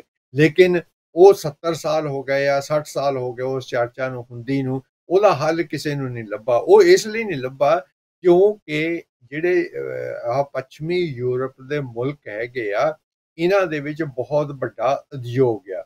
ਇੱਥੇ ਜਿਹੜੇ ਆ ਨੌਕਰੀਆਂ ਦੇ ਸਾਧਨ ਹੈਗੇ ਆ, ਇਹ ਚਲੋ ਹੁਣ ਤਾਂ ਘਟ ਗਿਆ ਹੈਗਾ। ਚੀਨ ਵਰਗੇ ਜਾਂ ਜਾਪਾਨ ਵਰਗੇ ਨਵੇਂ ਇੰਡਸਟਰੀਅਲ ਜਿਹੜੇ ਕੰਪੋਨੈਂਟਸ ਆ ਉਹ ਬਣਾਉਂਦੇ ਹੈਗੇ ਆ, ਲੇਕਿਨ ਹਜੇ ਵੀ ਯੂਰਪ ਜਿਹੜਾ ਆ ਉਹ ਇੰਡਸਟਰੀਅਲ ਪ੍ਰੋਡਕਸ਼ਨ ਦਾ ਗੜ ਹੈਗਾ। ਇੰਡਸਟਰੀਅਲ ਪ੍ਰੋਡਕਸ਼ਨ ਦੇ ਲਈ ਤੁਹਾਨੂੰ ਮਜ਼ਦੂਰਾਂ ਦੀ ਲੋੜ ਪਵੇਗੀ। ਮਜ਼ਦੂਰ ਜਿਹੜੇ ਆ ਉਹ ਯੂਰਪ ਦੇ ਵਿੱਚ ਬਹੁਤ ਘੱਟ ਹੈਗੇ ਆ ਕਿਉਂਕਿ ਇੱਥੋਂ ਦੀ ਆਬਾਦੀ ਥੋੜ੍ਹੀ ਆ, ਤੇ ਇੱਥੋਂ ਦੀਆਂ ਜਿਹੜੀਆਂ ਉਦਯੋਗ ਦੀਆਂ ਕੰਪਨੀਆਂ ਹੈਗੀਆਂ ਉਹਨਾਂ ਨੂੰ ਮਜ਼ਦੂਰਾਂ ਦੀ ਲੋੜ ਹਮੇਸ਼ਾ ਰਹਿੰਦੀ ਆ, ਔਰ ਉਹ ਰਹੇਗੀ ਵੀ, ਔਰ ਇਸ ਵੇਲੇ ਵੀ ਹੈਗੀ ਆ। ਤੁਹਾਨੂੰ ਪਤਾ ਕਿ ਚਲੋ ਹੁਣ ਆਪਾਂ ਨੂੰ ਯੂਰਪ ਚੋਂ ਬਾਹਰ ਨਿਕਲਿਆਂ ਨੂੰ ਬਹੁਤ ਸਾਲ ਹੋ ਗਏ ਹੈਗੇ ਆ। ਇਹਦਾ ਮਤਲਬ ਇਹ ਨਹੀਂ ਹੈਗਾ ਕਿ ਵੀ ਉਹ ਸਮੱਸਿਆ ਦਾ ਹੱਲ ਹੋ ਗਿਆ ਹੈਗਾ। ਪਹਿਲਾਂ ਵੀ ਮਜ਼ਦੂਰਾਂ ਦੀ ਲੋੜ ਸੀ, ਹੁਣ ਵੀ ਭਾਰੀ ਗਿਣਤੀ ਦੇ ਵਿੱਚ ਮਜ਼ਦੂਰਾਂ ਦੀ ਲੋੜ ਹੈਗੀ ਆ। ਪਹਿਲਾਂ ਤੇ ਹੁਣ ਦੇ ਵਿੱਚ ਫਰਕ ਇਹ ਹੈਗਾ ਕਿ ਪਹਿਲਾਂ ਸੀਗਾ ਕਿ ਵੀ ਯੂਰਪ ਦੇ ਕਿਸੇ ਵੀ ਮੁਲਕ ਦੇ ਵਿੱਚੋਂ ਕੋਈ ਵੀ ਆਦਮੀ ਟ੍ਰੇਨ ਰਾਹੀਂ ਜਾਂ ਜਹਾਜ਼ ਫੜ ਕੇ ਬਿਨਾਂ ਕਿਸੇ ਕਾਗਜ਼ ਪੱਤਰ ਤੋਂ ਇੱਥੇ ਆ ਸਕਦਾ ਸੀ। ਹੁਣ ਉਹ ਨਹੀਂ ਆ ਸਕਦੇ, ਲੇਕਿਨ ਇਹਦਾ ਮਤਲਬ ਇਹ ਨਹੀਂ ਹੈਗਾ ਕਿ ਉਹਨਾਂ ਦੀ ਜ਼ਰੂਰਤ ਨਹੀਂ ਹੈਗੀ। ਸੋ ਉਹ ਜਿਹੜੀ ਸਮੱਸਿਆ ਉਸੇ ਤਰ੍ਹਾਂ ਖੜੀ ਦੀ ਖੜੀ ਹੈਗੀ ਆ। ਮੈਂ ਸਮਝਦਾ ਕਿ ਭਈ ਜਿਹੜੀਆਂ ਸਰਕਾਰਾਂ ਹੈਗੀਆਂ, ਜਾਂ ਲੇਬਰ ਦੀ ਸਰਕਾਰ ਆਉਂਦੀ, ਟੋਰੀਆਂ ਦੀ ਸਰਕਾਰ ਆਉਂਦੀ ਆ, ਉਹ ਭਾਰਤ ਵਾਂਗੂ ਵੋਟਾਂ ਵਟੋਰਨ ਦੇ ਲਈ ਲੋਕਾਂ ਦੇ ਨਾਲ ਇਸ ਤਰ੍ਹਾਂ ਦੀਆਂ ਭਰਮਾਉਣੀਆਂ ਜਿਹੀਆਂ ਗੱਲਾਂ ਕਰਦੇ ਰਹਿੰਦੇ ਜੀ, ਅਸੀਂ ਜਿਹੜੀ ਆ ਇਮੀਗ੍ਰੇਸ਼ਨ ਆ ਉਹਦੇ ਤੇ ਪਕੜ ਲਾਵਾਂਗੇ, ਉਹਦਾ ਹੱਲ ਲੱਭਾਂਗੇ। ਲੇਕਿਨ ਹਕੀਕਤ ਜਿਹੜੀ ਉਹ ਇਹ ਹੈਗੀ ਆ ਕਿ ਇਹਦਾ ਹੱਲ ਕੋਈ ਨਹੀਂ। ਉਹ ਇਸ ਲਈ ਨਹੀਂ ਹੈਗਾ ਕਿਉਂਕਿ ਇੱਥੇ ਲੋਕਾਂ ਦੇ ਕਾਮਿਆਂ ਦੀ ਜ਼ਰੂਰਤ ਹੈਗੀ ਆ। ਹਜੇ ਵੀ ਤੁਹਾਨੂੰ ਪਤਾ ਕਿ ਜਿਹੜੀ ਆਪਣੇ ਇੱਥੇ ਫਰੂਟ ਬੀਜਦੇ ਹੈਗੇ ਕਿਸਾਨ ਜਾਂ ਹੋਰ ਫਸਲਾਂ, ਉਹਨਾਂ ਨੂੰ ਕੱਟਣ ਦੇ ਲਈ, ਉਹਨਾਂ ਨੂੰ ਸੰਭਾਲਣ ਦੇ ਲਈ ਮਜ਼ਦੂਰਾਂ ਦੀ ਲੋੜ ਹੈਗੀ ਆ। ਤੇ ਉਹ ਮਜ਼ਦੂਰ ਆਉਣਗੇ ਵੀ, ਹਜੇ ਵੀ ਆਉਂਦੇ ਆ, ਪਹਿਲਾਂ ਵੀ ਆਉਂਦੇ ਸੀਗੇ। ਤਾਂ ਮੇਰਾ ਖਿਆਲ ਨਹੀਂ ਹੈਗਾ ਕਿ ਇਹ ਜਿਹੜਾ ਇਮੀਗ੍ਰੇਸ਼ਨ ਦਾ ਮਸਲਾ ਹੈਗਾ ਉਹ ਕਿਸੇ ਵੀ ਸਰਕਾਰ ਤੋਂ ਛੇਤੀ ਕੀਤੇ ਹੱਲ ਹੋਣਾ ਸੰਭਵ ਨਹੀਂ ਲੱਗਦਾ ਮੈਨੂੰ ਤਾਂ ਜੀ।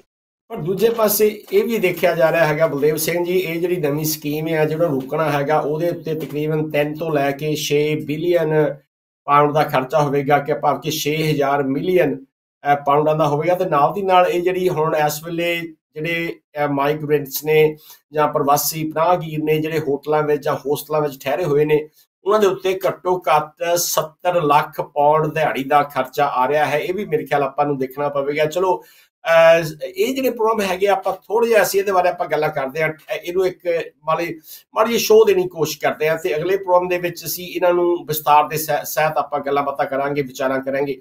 ਦੇਵ ਜੀ, ਅਗਲਾ ਜਿਹੜਾ ਵਿਸ਼ਾ ਆ ਰਿਹਾ ਹੈ ਕਿ ਅਸੀਂ ਬੜੇ ਲੰਮੇ ਸਮੇਂ ਤੋਂ ਖਬਰ ਵੀ ਕਰਦੇ ਆ ਰਹੇ ਹਾਂ ਕਿ ਬੋਰਿਸ ਜੌਨਸਨ ਜਿਹੜੇ ਕਿ ਟੋਰੀ ਪਾਰਟੀ ਦੇ ਸਾਬਕਾ ਪ੍ਰਧਾਨ ਮੰਤਰੀ ਰਹੇ ਨੇ ਬਰਤਾਨੀਆ ਦੇ, ਤੇ ਉਹਨਾਂ ਦੇ ਉੱਤੇ ਜਿਹੜਾ ਕੋਵਿਡ ਦੇ ਦੌਰਾਨ ਕੋਵਿਡ ਨੂੰ ਕੰਟਰੋਲ ਨਾ ਕਰ ਸਕਣ ਦਾ ਜਿਹੜਾ ਦੋਸ਼ ਲੱਗਾ ਸੀ, ਤੇ ਉਹ ਹੁਣ ਕੇਸ ਮਾਮਲਾ ਕਾਫੀ ਭਖਿਆ ਹੈ। ਉਹਦੇ ਬਾਰੇ ਕੀ ਕਹਿਣਾ ਚਾਹੁੰਦੇ ਆ? ਚੰਦਰਪਾਲ ਜੀ, ਇਹ ਵੀ ਬੜੀ ਰੋਚਕ ਕਹਾਣੀ ਹੈਗੀ ਆ ਬੋਰਿਸ ਜੌਨਸਨ ਦੀ ਵੀ, ਔਰ ਜਿਹੜੀ ਆਪਣੀ ਕੰਸਰਵੇਟਿਵ ਸਰਕਾਰ ਹੈਗੀ ਆ ਉਹਦੀ ਵੀ, ਜਿਹੜੀ ਕੰਸਰਵੇਟਿਵ ਪਾਰਟੀ ਹੈਗੀ ਆ ਉਹਦੀ ਵੀ। ਤੁਹਾਨੂੰ ਪਤਾ ਕਿ ਬੋਰਿਸ ਜੌਨਸਨ ਨੂੰ ਜਦੋਂ ਸਰਕਾਰ ਦੇ ਵਿੱਚ, ਜਦੋਂ ਇਹਨੂੰ ਪ੍ਰਧਾਨ ਮੰਤਰੀ ਪਦ ਤੋਂ ਹਟਾਇਆ ਗਿਆ, ਉਹਦੇ ਵਿੱਚ ਰਿਸ਼ੀ ਸੁਨਕ ਵੀ ਸੀਗੇ ਤੇ ਇਹਦੇ ਵਿਰੋਧੀ ਜਿਹੜੇ ਉਹ ਵੀ ਸੀਗੇ ਕਿ ਜੀ ਇਹਨੇ ਕੋਵਿਡ ਦੇ ਦੌਰਾਨ ਬਹੁਤ ਗਲਤੀਆਂ ਕੀਤੀਆਂ, ਕਿ ਲੋਕਾਂ ਦੇ ਉੱਤੇ ਜਿਹੜੀਆਂ ਪਾਬੰਦੀਆਂ ਲਾਈ ਹੋਈਆਂ ਸੀਗੀਆਂ ਇਹਨੇ ਆਪਣੀ ਸਰਕਾਰ ਤੇ ਔਰ ਆਪਣੇ ਤੇ ਇਹਨੇ ਉਹ ਕੋਈ ਪਾਬੰਦੀਆਂ ਨਹੀਂ, ਆਪਣੇ ਆਪ ਨੂੰ ਇਹ ਸਮਝਦੇ ਸੀ ਕਿ ਉਹ ਜਿਹੜੀਆਂ ਪਾਬੰਦੀਆਂ ਆ ਉਹਦਾ ਸਿਰਫ ਲੋਕਾਂ ਲਈ ਆ, ਪ੍ਰਧਾਨ ਮੰਤਰੀ ਲਈ ਨਹੀਂ ਹੈਗੀਆਂ। ਜਦ ਇਹਨਾਂ ਨੇ ਬੋਰਿਸ ਜੌਨਸਨ ਨੂੰ ਪ੍ਰਧਾਨ ਮੰਤਰੀ ਪਦ ਤੋਂ ਹਟਾ ਕੇ ਰਿਸ਼ੀ ਸੁਨਕ ਨੂੰ ਲਾ ਦਿੱਤਾ ਹੈਗਾ, ਤੇ ਹਜੇ ਵੀ ਉਹ ਤੋਂ ਬਾਅਦ ਵੀ ਤੁਹਾਨੂੰ ਪਤਾ ਕਿ ਇਹਨਾਂ ਨੂੰ ਜੁਰਮਾਨੇ ਵੀ ਹੋਏ ਸੀਗੇ ਕਿ ਇਹਨਾਂ ਨੇ ਉਹ ਜਿਹੜੀਆਂ ਪਾਬੰਦੀਆਂ ਉਹਨਾਂ ਦੀ ਉਲੰਘਣਾ ਕੀਤੀ ਸੀ। ਤੇ ਇਸ ਹੀ ਰਿਸ਼ੀ ਸੁਨਕ ਦੀ ਸਰਕਾਰ ਨੇ ਉਹਦੇ ਤੇ ਹੋਰ ਦਬਾਅ ਪਾਉਣ ਦੇ ਲਈ ਕਿਹਾ, ਜਾਂ ਇਹਦੀ ਪਾਰਟੀ ਨੇ ਕਿਹਾ ਕਿ ਬਈ ਇਹਨੇ ਜਿਹੜੀ ਉਲੰਘਣਾ ਕੀਤੀ ਸੀ ਉਹਦੀ ਉਹ ਪੁੱਛ ਪੜਤਾਲ ਹੋਣੀ ਚਾਹੀਦੀ ਆ। ਉਹਦੇ ਲਈ ਕਮੇਟੀ ਬਣਾ ਦਿੱਤੀ ਰਿਸ਼ੀ ਸੁਨਕ ਨੇ, ਔਰ ਉਸ ਕਮੇਟੀ ਨੇ ਜਿਹੜੇ ਉਹਦੇ ਚੇਅਰਮੈਨ ਹੈਗੀ ਆ, ਉਹਨੇ ਕਿਹਾ ਕਿ ਬਈ ਅਸੀਂ ਬੋਰਿਸ ਜੌਨਸਨ ਨੇ ਆਪਣੀ ਕੈਬਨਿਟ ਦੇ ਵਿੱਚ ਰਹਿੰਦਾ ਹੋਇਆ ਜਿਹੜੇ ਵੀ ਈਮੇਲ ਮੈਸੇਜ ਜਾਂ WhatsApp ਮੈਸੇजेस ਆਪਣੇ ਮਿਨਿਸਟਰਾਂ ਦਾ ਨਾਲ ਜਾਂ ਹੋਰਨਾਂ ਦੇ ਨਾਲ ਉਹ ਐਕਸਚੇਂਜ ਕਰਦਾ ਸੀ, ਸਾਨੂੰ ਉਹ ਜਿਹੜੇ ਉਹਨਾਂ ਦੀ ਕਾਪੀ ਜਿਹੜੀ ਆ ਉਸ ਇਨਕੁਆਇਰੀ ਨੂੰ ਦਿੱਤੀ ਜਾਵੇ। ਤੇ ਉਹਦੇ ਵਿੱਚ ਅੱਛਾ ਹੁਣ ਸਮੱਸਿਆ ਖੜ ਜਾਂਦੀ ਆ ਕਿ ਸਰਕਾਰ ਨੇ ਕਿਹਾ ਭਈ ਜੇਕਰ ਉਹ ਸੱਚਮੁੱਚ ਹੀ ਪੂਰੀ ਦੀ ਪੂਰੀ ਉਹਨਾਂ ਨੂੰ ਇਨਕੁਆਇਰੀ ਨੂੰ ਦੇ ਦਿੱਤੀ ਜਾਂਦੀ ਆ, ਤੇ ਮਿਨਿਸਟਰ ਜਿਹੜੇ ਆ ਉਹ ਗਾਂ ਵਾਸਤੇ ਇੱਕ ਦੂਸਰੇ ਦੇ ਨਾਲ ਖੁੱਲੇ ਰਹਿ ਕੇ ਗੱਲ ਨਹੀਂ ਕਰ ਸਕਣਗੇ। ਸੋ ਸਰਕਾਰ ਨੇ ਬੋਰਿਸ ਜੌਨਸਨ ਨੂੰ ਇਹ ਕਿਹਾ ਕਿ ਤੂੰ ਉਹ ਜਿਹੜੇ ਆਪਣੇ WhatsApp ਮੈਸੇजेस ਹੈਗੇ ਆ ਇਸ ਇਨਕੁਆਇਰੀ ਨੂੰ ਆਪਣੇ ਆਪ ਉਸੇ ਤਰ੍ਹਾਂ ਨਹੀਂ ਦੇ ਸਕਦਾ, ਪਹਿਲਾਂ ਤੈਨੂੰ ਉਹ ਸਰਕਾਰ ਨੂੰ ਦੇਣੇ ਪੈਣਗੇ। ਸਰਕਾਰ ਜਿਹੜੀ ਆ ਉਹਨਾਂ ਦੀ ਪੂਰੀ ਪਰਖ ਕਰੇਗੀ ਔਰ ਉਹ ਫੈਸਲਾ ਲਊਗੀ ਕਿ ਕਿਹੜੇ ਮੈਸੇਜ ਬੋਰਿਸ ਜੌਨਸਨ ਦੇ WhatsApp ਮੈਸੇਜ ਹੈਗੇ ਆ ਜਿਹੜੇ ਕਿ ਇਨਕੁਆਇਰੀ ਨੂੰ ਦੇਣੇ ਹੈਗੇ ਆ, ਬਾਕੀ ਜਿਹੜੇ ਮੈਸੇਜ ਹੈਗੇ ਆ ਜਿਨ੍ਹਾਂ ਦਾ ਅਸਰ ਸਰਕਾਰ ਤੇ ਪੈਂਦਾ ਅਸੀਂ ਉਹ ਨਹੀਂ ਦੇਵਾਂਗੇ। ਅੱਛਾ, ਹੁਣ ਬੋਰਿਸ ਜੌਨਸਨ ਇਹ ਕਹਿ ਰਿਹਾ ਹੈਗਾ ਕਿ ਮੇਰੇ ਕੋਲੋਂ ਜਿਹੜੀ ਇਨਕੁਆਇਰੀ ਹੈਗੀ ਆ ਉਹਨਾਂ ਨੇ ਉਹ ਮੈਸੇਜ ਮੰਗੇ ਆ, ਮੈਂ ਉਹਨਾਂ ਨੂੰ ਉਹ ਮੈਸੇਜ ਜਿਹੜਾ ਪੂਰੇ ਦੇ ਪੂਰੇ ਦੇਣਾ ਚਾਹੁੰਦਾ ਤੇ ਮੈਂ ਉਹਨਾਂ ਨੂੰ ਫੜਾ ਵੀ ਦਊਂਗਾ ਜੇਕਰ ਸਰਕਾਰ, ਕਿਉਂਕਿ ਉਹ ਇਨਕੁਆਇਰੀ ਵਾਲੇ ਕਹਿ ਰਹੇ ਕਿ ਵੀ ਉਹਨਾਂ ਮੈਸੇਜ ਦੇ ਨਾਲ ਕੋਈ ਛੇੜਛਾੜ ਨਹੀਂ ਹੋਣੀ ਚਾਹੀਦੀ, ਲੇਕਿਨ ਸਰਕਾਰ ਕਹਿ ਰਹੀ ਆ ਕਿ ਅਸੀਂ ਛੇੜਛਾੜ ਕਰਨੀ ਹੈਗੀ ਆ। ਹੁਣ ਉਹਨੇ ਬੋਰਿਸ ਜੌਨਸਨ ਨੇ ਸਰਕਾਰ ਨੂੰ ਕਹਿ ਦਿੱਤਾ ਹੈਗਾ ਕਿ ਜੇਕਰ ਤੁਸੀਂ ਉਸ ਇਨਕੁਆਇਰੀ ਨੂੰ ਮੇਰੇ ਮੈਸੇਜ ਜਿਹੜੇ ਆ ਉਹ ਬਿਨਾਂ ਛੇੜਛਾੜ ਦੇ ਨਹੀਂ ਦਿੰਦੇ ਤਾਂ ਮੈਂ ਆਪਣੇ ਆਪ ਤੇ ਮੇਰਾ ਜਿਹੜਾ ਫੋਨ ਹੈਗਾ ਮੈਂ ਉਹ ਸਾਰੇ ਦਾ ਸਾਰਾ ਇਨਕੁਆਇਰੀ ਨੂੰ ਫੜਾ ਦੇਣਾ ਤੇ ਉਹ ਜੋ ਵੀ ਫੈਸਲਾ ਕਰਨਗੇ ਜਾਂ ਉਹਦੇ ਤੇ ਪੁੱਛ ਪੜਤਾਲ ਕਰਨਗੇ ਉਹ ਉਹਨਾਂ ਦੀ ਮਰਜ਼ੀ ਹੈਗੀ ਆ। ਹੁਣ ਜਿਹੜਾ ਜੰਗ ਹੈਗੀ ਆ ਉਹ ਬੋਰਿਸ ਦੀ ਤੇ ਰਿਸ਼ੀ ਸੁਨਕ ਦੀ ਸਰਕਾਰ ਦੇ ਵਿੱਚ ਆ ਖੜੀ ਹੋਈ ਆ ਤੇ ਉਹਦੇ ਨਾਲ ਕੀ ਹੁੰਦਾ ਹੈਗਾ ਕਿ ਉਹ ਜਿਹੜੀ ਇਨਕੁਆਇਰੀ ਬਿਠਾਈ ਹੈਗੀ ਆ ਉਹ ਵੀ ਕਹਿ ਰਿਹਾ ਕਿ ਅਸੀਂ ਸਰਕਾਰ ਨੂੰ ਕਚਹਿਰੀ 'ਚ ਲੈ ਕੇ ਜਾਵਾਂਗੇ ਕਿ ਸਾਨੂੰ ਉਹ ਜਿਹੜੇ ਮੈਸੇजेस ਹੈਗੇ ਆ ਬੋਰਿਸ ਜੌਨਸਨ ਦੇ ਉਹ ਕਿਉਂ ਨਹੀਂ ਫੜਾ ਰਹੇ ਹੈਗੇ। ਤੇ ਇਧਰੋਂ ਰਿਸ਼ੀ ਸੁਨਕ ਦੀ ਸਰਕਾਰ ਨੇ ਕਹਿ ਦਿੱਤਾ ਕਿ ਜੇਕਰ ਬੋਰਿਸ ਜੌਨਸਨ ਆਪ ਹੁਦਰੀ ਕਰਦਾ ਹੈਗਾ ਤੇ ਅਸੀਂ ਇਹਦਾ ਜਿਹੜਾ ਖਰਚਾ ਆਏਗਾ ਇਸ ਇਨਕੁਆਇਰੀ ਤੇ ਬੋਰਿਸ ਜੌਨਸਨ ਤੇ ਅਸੀਂ ਉਹ ਬੋਰਿਸ ਜੌਨਸਨ ਦਾ ਖਰਚਾ ਨਹੀਂ ਦੇਵਾਂਗੇ, ਬੋਰਿਸ ਜੌਨਸਨ ਨੂੰ ਆਪ ਦੇਣਾ ਪਊਗਾ।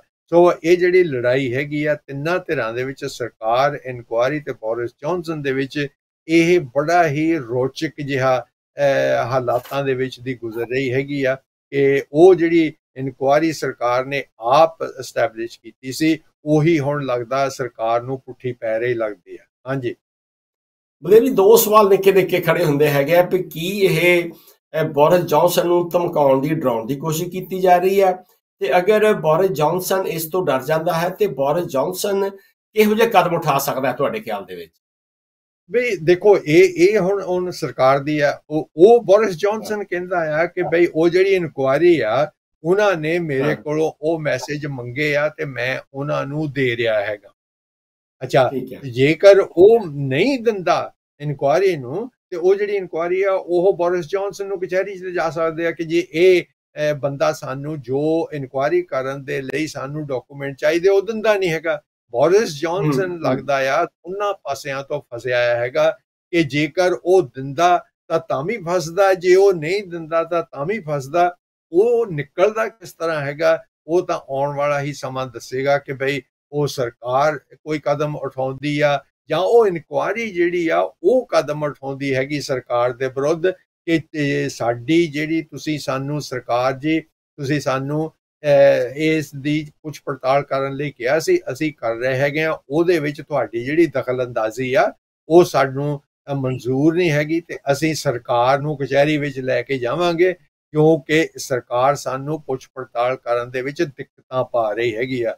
ਸੋ ਇਹਦਾ ਕਿੱਧਰ ਨੂੰ ਮੋੜ ਜਾਂਦਾ ਹੈਗਾ ਜਾਂ ਬੋਰਿਸ ਜੌਨਸਨ ਦਾ ਜਾਂ ਇਨਕੁਆਇਰੀ ਦਾ ਜਾਂ ਸਰਕਾਰ ਦਾ ਉਹ ਤਾਂ ਅਗਲੇ ਆਉਣ ਵਾਲਾ ਸਮਾਂ ਦੱਸੂਗਾ। ਹਾਂਜੀ ਚਲੋ ਵੀ ਉਹ ਵੀ ਆਪਾਂ ਸਮਾਂ ਜਦੋਂ ਆਵੇਗਾ ਤੇ ਉਹ ਵੀ ਆਪਣਾ ਦਰਸ਼ਕਾਂ ਦੱਸਾਂਗੇ। ਬਲਦੇਵ ਜੀ ਸਾਡੇ ਕੋਲ ਸਮਾਂ ਬੜਾ ਥੋੜਾ ਰਹਿ ਗਿਆ। ਦੋ ਮੇਰੇ ਕੋਲ ਮੁੱਖ ਖਬਰਾਂ ਹੈਗੀਆਂ। ਪਹਿਲੀ ਗੱਲ ਤਾਂ ਜਦੋਂ ਅਸੀਂ ਹੁਣੇ ਇੱਕ ਬੜਾ ਭਿਆਨਕ ਹਾਦਸਾ ਵਾਪਰਿਆ, ਕਈ ਵਾਰੀ ਮਨ ਨੂੰ ਦੁੱਖ ਹੁੰਦਾ ਕਿ ਸਵੇਰੇ ਸਵੇਰੇ ਸਾਨੂੰ ਇਹ ਖਬਰਾਂ ਸੁਣਨੀਆਂ ਪੈਂਦੀਆਂ ਨੇ ਪਰ ਜਿਹੜੀ ਸੱਚਾਈ ਆ ਉਹ ਹਕੀਕਤ ਹੀ ਹੁੰਦੀ ਹੈ। ਇਸ ਵੇਲੇ ਜੋ ਭਾਰਤ ਦੇ ਵਿੱਚ ਇੱਕ ਬੜਾ ਹੀ ਦਰਦਨਾਕ ਰੇਲ ਹਾਦਸਾ ਵਾਪਰਿਆ ਹੈ, ਬਲਦੇਵ ਜੀ ਉਹਦੇ ਬਾਰੇ ਤੁਸੀਂ ਕੀ ਕਹਿਣਾ ਚਾਹੁੰਦੇ ਆ? ਬਲਦੇਵ ਜੀ ਚੰਦਰਪਾਲ ਜੀ ਇਹਦੀਆਂ ਤਸਵੀਰਾਂ, ਇਹਦੀਆਂ ਖਬਰਾਂ ਪੜ੍ਹ ਕੇ, ਇਹਦੀਆਂ ਵੀਡੀਓ ਦੇਖ ਕੇ ਬਹੁਤ ਹੀ ਦਿਲ ਨੂੰ ਦਰਦ ਹੁੰਦਾ ਕਿ ਉਸ ਦੇਸ਼ ਦੇ ਵਿੱਚ ਲੋਕਾਂ ਦੀਆਂ ਜਿਹੜੀਆਂ ਜ਼ਿੰਦਗੀਆਂ ਆ ਉਹਨਾਂ ਦੀ ਕੋਈ ਪਰਵਾਹ ਨਹੀਂ ਕੀਤੀ ਜਾਂਦੀ। ਇਹ ਜਿਹੜਾ ਹਾਦਸਾ ਰੇਲ ਦਾ ਹੋਇਆ ਕੋਈ ਨਵੀਂ ਗੱਲ ਨਹੀਂ ਹੈਗੀ। ਭਾਰਤ ਦੇ ਵਿੱਚ ਆਏ ਦਿਨ ਇਸ ਤਰ੍ਹਾਂ ਦੇ ਰੇਲ ਦੇ ਹੋਏ ਤੁਸੀਂ ਆਪਾਂ ਜਾਂਦੇ ਹੈਗੇ, ਭਾਰਤ ਜਾਂਦੇ ਹੈਗੇ, ਉੱਥੋਂ ਦੀਆਂ ਸੜਕਾਂ ਤੇ ਆਪਾਂ ਵੀ ਫਿਰਦੇ ਤੁਰਦੇ ਹੈਗੇ ਆ। ਉੱਥੇ ਹਮੇਸ਼ਾ ਡਰ ਹੀ ਲੱਗਦਾ ਰਹਿੰਦਾ ਕਿ ਉਹ ਬਿਨਾਂ ਕਿਸੇ ਕਾਇਦੇ ਕਾਨੂੰਨ ਤੋਂ ਜਿਹੜੀ ਟ੍ਰੈਫਿਕ ਉੱਥੇ ਚਲਾਈ ਜਾਂਦੀ ਆ ਉਹ ਬਹੁਤ ਹੀ ਖਤਰੇ ਵਾਲੀ ਗੱਲ ਆ ਔਰ ਬੜਾ ਭੈ ਵੀ ਆ, ਡਰ ਵੀ ਆਉਂਦਾ ਕਿ ਜਿਹੜਾ ਹਾਦਸਾ ਹੋਇਆ ਰੇਲਵੇ ਦਾ ਇਹ ਵੀ ਮੈਂ ਤਾਂ ਇਹ ਕਹੂੰਗਾ ਕਿ ਜਿਹੜੀਆਂ ਸਰਕਾਰ ਦੀਆਂ ਨਾਕਾਮੀਆਂ, ਸਰਕਾਰ ਦੀਆਂ ਕਮਜ਼ੋਰੀਆਂ, ਕੱਲੀ ਭਾਜਪਾ ਦੀ ਸਰਕਾਰ ਦਾ ਹੀ ਨਹੀਂ ਹੈਗਾ ਇਹਦੇ ਵਿੱਚ ਕਸੂਰ। ਇਹ ਤੋਂ ਜਿਹੜੀਆਂ ਪਹਿਲੀਆਂ ਸਰਕਾਰਾਂ ਵੀ ਸੀਗੀਆਂ ਉਹਨਾਂ ਨੇ ਵੀ ਦੇਖੋ ਭਾਰਤ ਨੂੰ ਜਦ ਸਾਰੀ ਦੁਨੀਆ ਦੀ ਮੰਡੀ ਦੇ ਲਈ ਖੋਲ ਦਿੱਤਾ ਗਿਆ ਸੀ ਤੇ ਉੱਥੇ ਜਿਹੜੀ ਆਵਾਜਾਈ ਦੇ ਸਾਧਨ ਉਹ ਵੀ ਵਧੇ ਹੈਗੇ ਆ। ਜਿਹੜੀ ਰੇਲ ਦੀਆਂ ਸਰਵਿਸਿਜ਼ ਉਹ ਵੀ ਵਧੀਆਂ ਹੈਗੀਆਂ, ਜਿਹੜੀਆਂ ਸੜਕਾਂ ਦੀ ਆਵਾਜਾਈ ਉਹ ਵੀ ਵਧੀ ਹੈਗੀ ਆ। ਉਹਦੇ ਹਿਸਾਬ ਦੇ ਨਾਲ ਜਿਹੜੀ ਟੈਕਨੋਲੋਜੀ ਆ ਕਿ ਇਸ ਸਰਕਾਰ ਨੇ ਇਹ ਜਿਹੜੀ ਰੇਲਵੇ ਦੀ ਆਵਾਜਾਈ ਹੈਗੀ ਆ ਉਹਨੂੰ ਸੁਰੱਖਿਅਤ ਤਰੀਕੇ ਦੇ ਨਾਲ ਕੰਟਰੋਲ ਕਰਨ ਦੇ ਲਈ ਕੀ ਉਹਨਾਂ ਨੇ ਇਨਵੈਸਟਮੈਂਟ ਕੀਤੀ ਹੈਗੀ ਆ, ਇਹਦੇ ਤੇ ਬਹੁਤ ਵੱਡਾ ਸਵਾਲ ਪੁੱਛਿਆ ਜਾ ਰਿਹਾ। ਹੁਣ ਇਸ ਹਾਦਸੇ ਤੋਂ ਜਿਹਦੇ ਵਿੱਚ ਕਿ 3 ਗੱਡੀਆਂ ਦੇ ਟੱਕਰੇ ਹੋਏ ਹੈਗੇ ਆ ਇਹਦੇ ਤੋਂ ਇਹੀ ਪਤਾ ਲੱਗਾ ਹੈਗਾ ਕਿ ਉੱਥੇ ਜਿਹੜੇ ਸਿਗਨਲ ਦੀ ਇਨਵੈਸਟਮੈਂਟ ਆ ਉਹ ਸਰਕਾਰ ਨੇ ਨਹੀਂ ਸੀ ਕੀਤੀ, ਤੇ ਹੁਣ ਉਹ ਸਿਗਨਲ ਜਿਹੜੇ ਹੈਗੇ ਉਹਨਾਂ ਦਾ ਕਰਕੇ ਇਹ ਟਾਕਰਾ ਹੋਇਆ ਹੈਗਾ। ਲਗਭਗ 300 ਦੇ ਕਰੀਬ ਲੋਕ ਮਰ ਗਏ ਹੈਗੇ ਆ, ਇਆਂ ਹੀ ਮੌਤੇ ਮਰੇ ਹੈਗੇ ਆ। ਉਹ ਇੱਕ ਬਹੁਤ ਦੁਖਦਾਈ ਖਬਰ ਹੈਗੀ ਆ। ਲੇਕਿਨ ਤੁਹਾਨੂੰ ਵੀ ਪਤਾ, ਆਪਾਂ ਸਾਰੇ ਜਾਣਦੇ ਆ ਕਿ 2-4 ਦਿਨ ਇਹਦਾ ਰੌਲਾ ਪਏਗਾ ਕਿ ਜਿਹੜੀ ਸਰਕਾਰ ਹੈ, ਜਿੱਦਾਂ ਹੁਣ ਮੋਦੀ ਜੀ ਨੇ ਇਹ ਕਹਿ ਦਿੱਤਾ ਕਿ ਜੀ ਉਹ ਜਿਹੜੇ ਲੋਕ ਆ ਜਿਨ੍ਹਾਂ ਦਾ ਕਸੂਰ ਆ ਉਹਨਾਂ ਨੂੰ ਪਤਾ ਕਰਕੇ ਉਹਨਾਂ ਨੂੰ ਬਹੁਤ ਵੱਡੀਆਂ ਸਜ਼ਾਵਾਂ ਦਿੱਤੀਆਂ ਜਾਣਗੀਆਂ। ਯਾਰ ਇਸ ਤਰ੍ਹਾਂ ਦੇ ਜਿਹੜੇ ਭਾਵੁਕ ਆ ਬਿਆਨ ਦੇਣਾ, ਮੇਰਾ ਖਿਆਲ ਆ ਉਹ ਚੰਗੇ ਨਹੀਂ ਹੈਗੇ। ਕਿ ਉੱਥੇ ਜਿਹੜੇ ਇੰਡੀਅਨ ਰੇਲਵੇ ਦੇ ਵਿੱਚ ਕੰਮ ਕਰਦੇ ਹੈਗੇ ਲੋਕ, ਉਹਨਾਂ ਨੂੰ ਜੋ ਵੀ ਫੈਸਿਲਿਟੀਜ਼ ਦਿੱਤੀਆਂ ਗਈਆਂ, ਜੋ ਵੀ ਇਕਵਿਪਮੈਂਟ ਉਹਨਾਂ ਨੂੰ ਦਿੱਤਾ ਗਿਆ, ਉਹ ਵਰਤ ਕੇ ਉਹ ਜਿਹੜੀਆਂ ਸੇਵਾਵਾਂ ਆ ਉਹਨਾਂ ਨੂੰ ਚਲਾਉਂਦੇ ਹੈਗੇ ਆ। ਜੇਕਰ ਕੋਈ ਇਕਵਿਪਮੈਂਟ ਦਾ ਫੇਲਰ ਹੋਇਆ ਜਾਂ ਉਹ ਕੁਝ ਵੀ ਹੋਇਆ ਹੈਗਾ, ਉਹ ਉਹਨਾਂ ਇੰਡੀਵਿਜੂਅਲ ਦਾ ਕਸੂਰ ਨਹੀਂ ਹੈਗਾ, ਲੇਕਿਨ ਕਸੂਰ ਹੈਗਾ ਕਿ ਸਰਕਾਰ ਨੇ ਜੋ ਉੱਥੇ ਇਨਵੈਸਟਮੈਂਟ ਕਰਨੀ ਚਾਹੀਦੀ ਸੀ ਉਹ ਨਹੀਂ ਕੀਤੀ, ਇਸ ਲਈ ਇਹ ਜਿਹੜਾ ਹਾਦਸਾ ਆ ਉਹ ਹੋਇਆ ਹੈਗਾ। ਹਾਂਜੀ, ਬਿਲਕੁਲ। ਤੁਸੀਂ ਜਿਹੜੀ ਗੱਲ ਕੀਤੀ ਆ ਬਿਆਨਾਂ ਦੀ, ਉਹ ਬਿਆਨ ਦੇ ਦਿੰਦੇ, ਉਹ ਬਿਆਨ ਆਏ ਸੀ 2015 ਤੋਂ ਬਿਆਨ ਆ ਰਹੇ ਹੈਗੇ ਆ। ਜਿਹੜੀ ਵੀ ਪੰਜਾਬ ਦੇ ਸਰਕਾਰ ਬਣੀਆਂ ਕਿ ਜਿਹੜੀਆਂ ਅਸੀਂ ਬੇਅਦਬੀਆਂ ਹੋਈਆਂ ਨੇ ਗੁਰੂ ਗ੍ਰੰਥ ਸਾਹਿਬ ਜੀ ਦੀਆਂ, ਉਹਨਾਂ ਦੇ ਦੋਸ਼ੀਆਂ ਨੂੰ ਪਕੜ ਕੇ ਅਸੀਂ ਸਲਾਖਾਂ ਪਿੱਛੇ ਸੁੱਟਾਂਗੇ, ਉਹਨਾਂ ਨੂੰ ਅਸੀਂ ਆਹ ਕਰਾਂਗੇ, ਅਸੀਂ ਉਹ ਕਰਾਂਗੇ। ਕੋਈ ਬਿਆਨ ਦੇ ਉੱਤੇ ਵੀ ਕਿਸੇ ਨੇ ਅਮਲ ਨਹੀਂ ਕੀਤਾ ਹੈਗਾ। ਬਾਕੀ ਤੁਹਾਡੀ ਗੱਲ ਸਹੀ ਹੈ ਕਿ ਬਿਆਨ ਦੇ ਦਿੰਦੇ, ਅਮਲ ਕੋਈ ਨਹੀਂ ਹੁੰਦਾ। ਤੇ ਆਪਾਂ ਹੁਣ ਗੱਲ ਕਰਾਂਗੇ ਅਖੀਰ ਦੇ ਵਿੱਚ। ਇੱਕ ਬਲਦੇਵ ਜੀ, ਆਪਾਂ ਦੇਖਦੇ ਆ ਕਿ ਇੱਕ ਪਾਸੇ ਰੂਸ ਦੀ ਤਾਕਤ ਹੈਗੀ ਆ ਜੋ WhatsApp ਐਕਟ ਸੀ, ਤੇ ਦੂਜੇ ਪਾਸੇ ਨੈਟੋ ਦੀ ਤਾਕਤ ਹੈਗੀ ਆ, ਤੇ ਇੱਕ ਹੁਣ ਇੱਕ ਹੋਰ ਨਵੀਂ ਤਾਕਤ ਪੈਦਾ ਹੋ ਰਹੀ ਆ। ਲੱਗਦਾ ਆ ਕਿ ਬ੍ਰਾਜ਼ੀਲ, ਰਸ਼ੀਆ, ਇੰਡੀਆ, ਚਾਈਨਾ ਤੇ ਸਾਊਥ ਅਫਰੀਕਾ, ਇਹਨਾਂ ਨੇ ਆਪਣਾ ਨਾਮ ਰੱਖਿਆ ਹੈ ਬ੍ਰਿਕਸ। ਇਹ ਬ੍ਰਿਕਸ ਨੇ ਕੁਝ ਹੁਣੇ ਸਰਗਰਮੀਆਂ ਕੀਤੀਆਂ ਨੇ। ਤੁਸੀਂ ਇਹਦੇ ਬਾਰੇ ਕੀ ਕਹਿਣਾ ਚਾਹੁੰਦੇ ਆ, ਤੇ ਇਹਦਾ ਕੀ ਇੰਪੈਕਟ, ਇਹਦਾ ਕੀ ਪ੍ਰਭਾਵ ਦੇਖਦੇ ਆ ਬਲਦੇਵ ਜੀ, ਇਹਦੇ ਨਿਸ਼ਾਨੇ ਕੀ ਹੋਣਗੇ? ਜੀ ਚੰਦਰਪਾਲ ਜੀ, ਦੇਖੋ ਜਿਹੜੀ ਦੁਨੀਆ ਹੈਗੀ ਆ ਉਹ ਬਹੁਤ ਚਿਰ ਤੋਂ ਦੋ ਹਿੱਸਿਆਂ ਦੇ ਵਿੱਚ ਵੰਡੀ ਹੋਈ ਆ। ਪਹਿਲ ਤੁਹਾਨੂੰ ਯਾਦ ਹੋਏਗਾ ਕਿ ਇਹ ਜੋ ਦੋ ਸੁਪਰ ਪਾਵਰ ਹੁੰਦੀਆਂ ਸੀ, ਅਮਰੀਕਾ ਤੇ ਸੋਵੀਅਤ ਸੰਘ, ਔਰ ਉਹਦੇ ਬਦਲੇ ਜਦੋਂ ਸੋਵੀਅਤ ਸੰਘ ਜਿਹੜਾ ਸੀਗਾ ਬਹੁਤ ਉੱਚੇ ਦਰਜੇ ਤੇ ਸੀਗਾ, ਤੇ ਉਸ ਵੇਲੇ ਉਨੀ ਦਿਨੀ 60ਵਿਆਂ ਦੇ ਵਿੱਚ ਅਮਰੀਕਾ ਦਾ ਬੁਰਾ ਹਾਲ ਸੀ। ਤੁਹਾਨੂੰ ਯਾਦ ਹੋਏਗਾ, ਸ਼ਾਇਦ ਨਾ ਵੀ ਯਾਦ ਹੋਵੇ, ਕਿ 60ਵਿਆਂ ਦੇ ਵਿੱਚ ਸਾਰੀ ਦੁਨੀਆ ਅਮਰੀਕਾ ਦੇ ਵਿਰੁੱਧ ਹੋਈ ਹੋਈ ਸੀ, ਕਿਉਂਕਿ ਇਹ ਹਰ ਇੱਕ ਦੇ ਮੁਲਕ ਦੇ ਵਿੱਚ ਜਾ ਕੇ ਲੜਾਈਆਂ ਛੇੜਦੇ ਸੀਗੇ, ਤੇ ਰੂਸ ਵਾਲਿਆਂ ਨੂੰ ਉਸ ਵੇਲੇ ਮੌਕਾ ਮਿਲ ਗਿਆ ਸੀਗਾ ਕਿ ਬਈ ਇਹਨਾਂ ਦੇ ਵਿਰੁੱਧ ਹੋਇਆ ਜਾਵੇ। ਫਿਰ ਰੂਸ ਜਿਹੜਾ ਸੀਗਾ ਜਾਂ ਸੋਵੀਅਤ ਸੰਘ ਸੀਗਾ ਉਹ ਭੰਗ ਹੋ ਗਿਆ, ਤੇ ਉਹ ਤੋਂ ਬਾਅਦ ਜਿਹੜਾ ਰੂਸ ਆ ਉਹ ਕਮਜ਼ੋਰ ਹੋ ਗਿਆ ਸੀ। ਤੇ ਨੇਟੋ ਦਾ ਜਿਹੜੀ ਆ ਇਸ ਵੇਲੇ ਤੁਹਾਨੂੰ ਪਤਾ ਉਹਨਾਂ ਦੀ ਚੜ੍ਹਤ ਹੈਗੀ ਆ। ਲੇਕਿਨ ਉਹ ਜਿਹੜੀਆਂ ਦੋ ਤਾਕਤਾਂ ਹੈਗੀਆਂ, ਰੂਸੀ ਹੈਗੇ ਆ ਤੇ ਅਮਰੀਕੀ ਹੈਗੇ ਆ, ਇਹ ਲਗਭਗ ਹਥਿਆਰਾਂ ਦੇ ਸਿਲਸਿਲੇ ਦੇ ਵਿੱਚ ਦੋਨੋਂ ਹੀ ਇੱਕ ਬਰਾਬਰ ਹੈਗੇ ਆ। ਤੇ ਇਸ ਵੇਲੇ ਅਮਰੀਕਾ ਦੀ ਜਿਹੜੀ ਆ ਉਹ ਡੋਮੀਨੇਟ ਕਰਦੇ ਆ। ਅਮਰੀਕਾ ਦੀ ਜਿਹੜੀ ਕਰੰਸੀ ਹੈਗੀ ਆ ਡਾਲਰ, ਉਹਦੇ ਨਾਲ ਹੀ ਸਾਰੀ ਦੁਨੀਆ ਦਾ ਵਪਾਰ ਚੱਲਦਾ ਹੈਗਾ। ਉਹਦੇ ਨਾਲ ਕੀ ਹੁੰਦਾ ਹੈਗਾ ਕਿ ਜਿਹੜੇ ਰੂਸੀ ਹੈਗੇ ਉਹ ਇਹ ਭੁੱਲੇ ਨਹੀਂ ਹੈਗੇ। ਹੁਣ ਦੇਖੋ ਚੀਨੇ ਜਿਹੜੇ ਆ ਉਹ ਇੱਕ ਵੱਡੀ ਮਹਾਸ਼ਕਤੀ ਬਣ ਕੇ ਸਾਹਮਣੇ ਆਏ ਹੈਗੇ ਆ। ਉਹਨਾਂ ਨੂੰ ਕਦੇ ਵੀ ਅਮਰੀਕਾ ਦੀ ਔਰ ਪੱਛਮੀ ਯੂਰਪ ਦੀ ਜਿਹੜੀ ਡੋਮੀਨੈਂਸ ਹੈਗੀ ਆ ਉਹ ਪਸੰਦ ਨਹੀਂ ਸੀ ਆਈ। ਇਸੇ ਹੀ ਕਰਕੇ ਰੂਸ, ਚੀਨ, ਭਾਰਤ, ਬ੍ਰਾਜ਼ੀਲ ਅਤੇ ਦੱਖਣੀ ਅਫਰੀਕਾ ਨੇ ਮਿਲ ਕੇ ਇਹ ਜਿਹੜੀ ਜਥੇਬੰਦੀ ਬਣਾਈ ਹੈਗੀ ਆ ਕਿ ਪਹਿਲਾਂ ਤਾਂ ਕਿ ਬਈ ਇਹ ਅਮਰੀਕਾ ਦਾ ਮੁਕਾਬਲਾ ਕੀਤਾ ਜਾਵੇ, ਦੂਸਰਾ ਇਹ ਕਿ ਇਹਨਾਂ ਦੀ ਜਿਹੜੀ ਇਕਨੋਮਿਕ ਡੋਮੀਨੇਸ਼ਨ ਹੈਗੀ ਆ ਉਹਨੂੰ ਖਤਮ ਕੀਤਾ ਜਾਵੇ। ਕਿ ਜਿਹੜਾ ਦੇਖੋ ਦੁਨੀਆ ਦਾ ਸਾਰਾ ਵਪਾਰ ਹੁੰਦਾ ਉਹ ਡਾਲਰਾਂ ਦੇ ਵਿੱਚ ਹੁੰਦਾ, ਤੇ ਉਹ ਡਾਲਰ ਕਿਉਂਕਿ ਅਮਰੀਕਾ ਦੇ ਹੱਥ ਵਸ ਹੈਗਾ, ਉਹ ਉਸ ਵਪਾਰ ਨੂੰ ਕਿਸੇ ਤਰ੍ਹਾਂ ਵੀ ਮੋੜ ਸਕਦੇ ਆ। ਹੁਣ ਇਹ ਜਿਹੜੇ ਮੁਲਕ ਹੈਗੇ ਆ, ਇਹ ਰਲ ਕੇ, ਪੰਜੇ ਮੁਲਕ ਰਲ ਕੇ ਇਹ ਕਹਿ ਰਹੇ ਆ ਕਿ ਜਿਹੜਾ ਦੁਨੀਆ ਦਾ ਵਪਾਰ ਆ ਉਹਨੂੰ ਅਸੀਂ ਇੱਕ ਹੋਰ ਅਲਟਰਨੇਟਿਵ ਵੀ ਦੇਵਾਂਗੇ, ਕਿ ਅਸੀਂ ਡਾਲਰ ਦੇ ਮੁਕਾਬਲੇ ਇੱਕ ਨਵੀਂ ਕਰੰਸੀ ਬਣਾਵਾਂਗੇ, ਜਿਹਦੇ ਨਾਲ ਕਿ ਜਿਹੜਾ ਵੀ ਮੁਲਕ ਚਾਹੇਗਾ ਉਹ ਡਾਲਰਾਂ ਦੇ ਵਿੱਚ ਵਪਾਰ ਕਰ ਸਕੂਗਾ, ਜਾਂ ਅਸੀਂ ਜਿਹੜੀ ਨਵੀਂ ਕਰੰਸੀ ਲਿਆਵਾਂਗੇ ਉਹਦੇ ਵਿੱਚ ਕਰ ਸਕੇਗਾ। ਔਰ ਇਹਦੇ ਲਈ ਇਹਨਾਂ ਨੂੰ ਬਹੁਤ ਹੀ ਕੀ ਕਹਿੰਦੇ ਉਤਸ਼ਾਹ ਮਿਲ ਰਿਹਾ ਹੈਗਾ ਸਾਰੇ ਮੁਲਕਾਂ ਤੋਂ। ਇਸ ਤਰ੍ਹਾਂ ਲੱਗ ਰਿਹਾ ਹੈਗਾ ਕਿ ਬਈ ਪਹਿਲਾਂ ਕੋਈ ਉਹਨਾਂ ਮੁਲਕਾਂ ਦੀ ਹਾਲਤ ਕੀ ਕਹਿੰਦੇ ਹੁੰਦੇ ਆ ਹਾਲ ਚਾਲ ਨਹੀਂ ਸੀ ਪੁੱਛਦਾ। ਹੁਣ ਉਹ ਵੱਧ ਚੜ ਕੇ ਮੁਲਕ ਜਿਹੜੇ ਆ ਉਹ ਬ੍ਰਿਕਸ ਦੇ ਵਿੱਚ ਆ ਰਹੇ ਆ ਔਰ ਬਾਰ-ਬਾਰ ਇਹ ਕਹਿ ਰਹੇ ਹਾਂਜੀ ਤੁਸੀਂ ਇਹ ਜਿਹੜੀ ਕਰੰਸੀ ਆ ਬਣਾਓ, ਅਸੀਂ ਬਿਲਕੁਲ ਤੁਹਾਡੇ ਵਿੱਚ ਸ਼ਾਮਲ ਹੋਵਾਂਗੇ। ਏਸ਼ੀਆ ਦੇ ਬਹੁਤ ਸਾਰੇ ਮੁਲਕ ਸ਼ਾਮਲ ਹੋਏ, ਮਿਡਲ ਈਸਟ ਦੇ ਬਹੁਤ ਸਾਰੇ, ਅਫਰੀਕਾ ਦੇ ਤਾਂ ਹੈਗੇ ਹੀ ਹੈਗੇ ਆ। ਸੋ ਜਿਹੜਾ ਡਾਲਰ ਆ ਉਹਦੀ ਸਥਿਤੀ ਅਗਲੇ ਕੁਝ ਸਾਲਾਂ ਦੇ ਵਿੱਚ ਕੀ ਹੋਏਗੀ ਇਹ ਦੇਖਣ ਵਾਲੀ ਗੱਲ ਹੈਗੀ ਆ। ਤੇ ਇਹਦੇ ਨਾਲ ਕੀ ਹੋਇਆ ਹੈਗਾ, ਜਿਹੜੀ ਰੂਸ ਦੀ ਤੇ ਯੂਕਰੇਨ ਦੀ ਲੜਾਈ ਇਸ ਵੇਲੇ ਚੱਲ ਰਹੀ ਆ, ਉਹਦੇ ਨਾਲ ਇਹ ਜਿਹੜਾ ਮਸਲਾ ਹੈਗਾ ਆ ਇੱਕ ਹੋਰ ਕਰੰਸੀ ਬਣਾਉਣ ਦਾ, ਉਹ ਮਸਲਾ ਜਿਹੜਾ ਉੱਭਰ ਕੇ ਹੋਰ ਵੀ ਮਹੱਤਤਾਪੂਰਨ ਸਾਹਮਣੇ ਆਇਆ ਹੈਗਾ ਕਿ ਅਮਰੀਕਾ ਨੂੰ ਤੇ ਪੱਛਮੀ ਯੂਰਪ ਦੇ ਜਿਹੜੇ ਮੁਲਕ ਹੈਗੇ ਇਹਨਾਂ ਨੂੰ ਚੈਲੰਜ ਕਿਸ ਤਰ੍ਹਾਂ ਦਿੱਤਾ ਜਾਵੇ ਤਾਂ ਕਿ ਜਿਹੜਾ ਇਹ ਇੱਕ ਧਰੁਵੀ ਦੁਨੀਆ ਨਾ ਹੋਵੇ। ਦੁਨੀਆ ਨੂੰ ਜਿਸ ਤਰ੍ਹਾਂ ਇਹ ਪੱਛਮ ਦੇ ਲੋਕ ਕਹਿੰਦੇ ਆ ਕਿ ਮਾਰਕੀਟ ਜਿਹੜੀ ਆ ਲੋਕਾਂ ਦੇ ਗਾਹਕਾਂ ਨੂੰ ਅਲਟਰਨੇਟਿਵ ਵੀ ਹੋਣਾ ਚਾਹੀਦਾ ਆ ਤਾਂ ਕਿ ਕੰਪੀਟੀਸ਼ਨ ਵੀ ਹੋਣਾ ਚਾਹੀਦਾ। ਉਹ ਜਿਹੜਾ ਕਰੰਸੀ ਦਾ ਕੰਪੀਟੀਸ਼ਨ ਹੈਗਾ ਮੇਰਾ ਖਿਆਲ ਹੈ ਜੋ ਬ੍ਰਿਕਸ ਵਾਲੇ ਕਰ ਰਹੇ ਹੈਗੇ ਆ ਉਹਦੇ ਨਾਲ ਮਿਲੇਗਾ।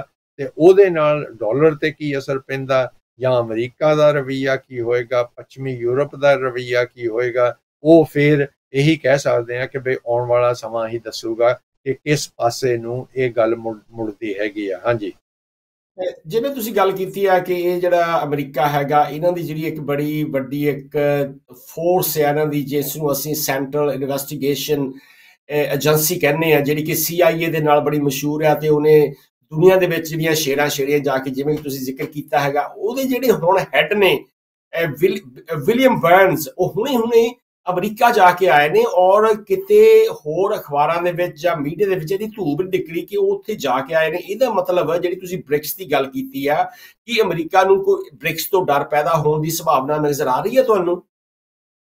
ਬਿਲਕੁਲ ਜੀ ਚੰਦਰਪਾਲ ਜੀ, ਜੇ ਤੁਸੀਂ ਦੇਖਿਆ ਜਾਵੇ ਜੇਕਰ ਕਿਸੇ ਦੀ ਡੋਮੀਨੇਸ਼ਨ ਨੂੰ ਚੈਲੰਜ ਕੋਈ ਕਰਦਾ ਹੈਗਾ ਤੇ ਉਹਨੂੰ ਫਿਕਰ ਹੋਏਗਾ ਕਿ ਬਈ ਯਾਰ ਜੇ ਸੱਚਮੁੱਚ ਹੀ ਇਹ ਕਾਮਯਾਬ ਹੋ ਜਾਂਦੇ ਆ ਤਾਂ ਸਾਡੀ ਸਥਿਤੀ ਕੀ ਹੋਏਗੀ।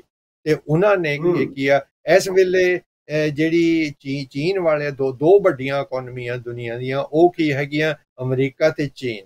ਤੇ ਉਹ CIA ਦਾ ਜਿਹੜਾ ਹੈਡ ਹੈਗਾ ਉਹ ਚੀਨ ਦੇ ਵਿੱਚ ਗਿਆ ਹੈਗਾ ਇਹੀ ਪਤਾ ਕਰਨ ਦੇ ਲਈ ਵੀ ਉਹ ਕੀ ਕਰਨ ਦੀ ਕੋਸ਼ਿਸ਼ ਕਰ ਰਹੇ ਹੈਗੇ ਆ, ਉਹਦੇ ਤੇ ਇਹਨਾਂ ਤੇ ਜਿਹੜਾ ਡਾਲਰ ਆ ਜਾਂ ਅਮਰੀਕਾ ਦੀ ਇਕੋਨਮੀ ਤੇ ਕੀ ਅਸਰ ਪਊਗਾ, ਜਾਂ ਕੀ ਉਹਨਾਂ ਦੇ ਨਾਲ ਕੰਪਰੋਮਾਈਜ਼ ਕੀਤਾ ਜਾ ਸਕਦਾ ਕਿ ਨਹੀਂ ਕੀਤਾ ਜਾ ਸਕਦਾ। ਭਾਵੇਂ ਅਮਰੀਕਾ ਵਾਲੇ ਜਾਂ ਪੱਛਮੀ ਯੂਰਪ ਵਾਲੇ ਬਾਹਰੋਂ ਇੱਕ ਦੂਸਰੇ ਦੇ ਨਾਲ ਚੈਲੰਜ ਕਰ ਰਹੇ ਹੈਗੇ ਆ, ਜੀ ਅਸੀਂ ਤੁਹਾਨੂੰ ਦੇਖ ਲਵਾਂਗੇ, ਜਿਸ ਤਰ੍ਹਾਂ ਪਿੰਡਾਂ ਦੇ ਵਿੱਚ ਲੜਾਈ ਹੁੰਦੀ ਆ ਦੇਖ ਲਵਾਂਗੇ ਤੂੰ ਕੀ ਕਰਦਾ ਹੈਗਾ।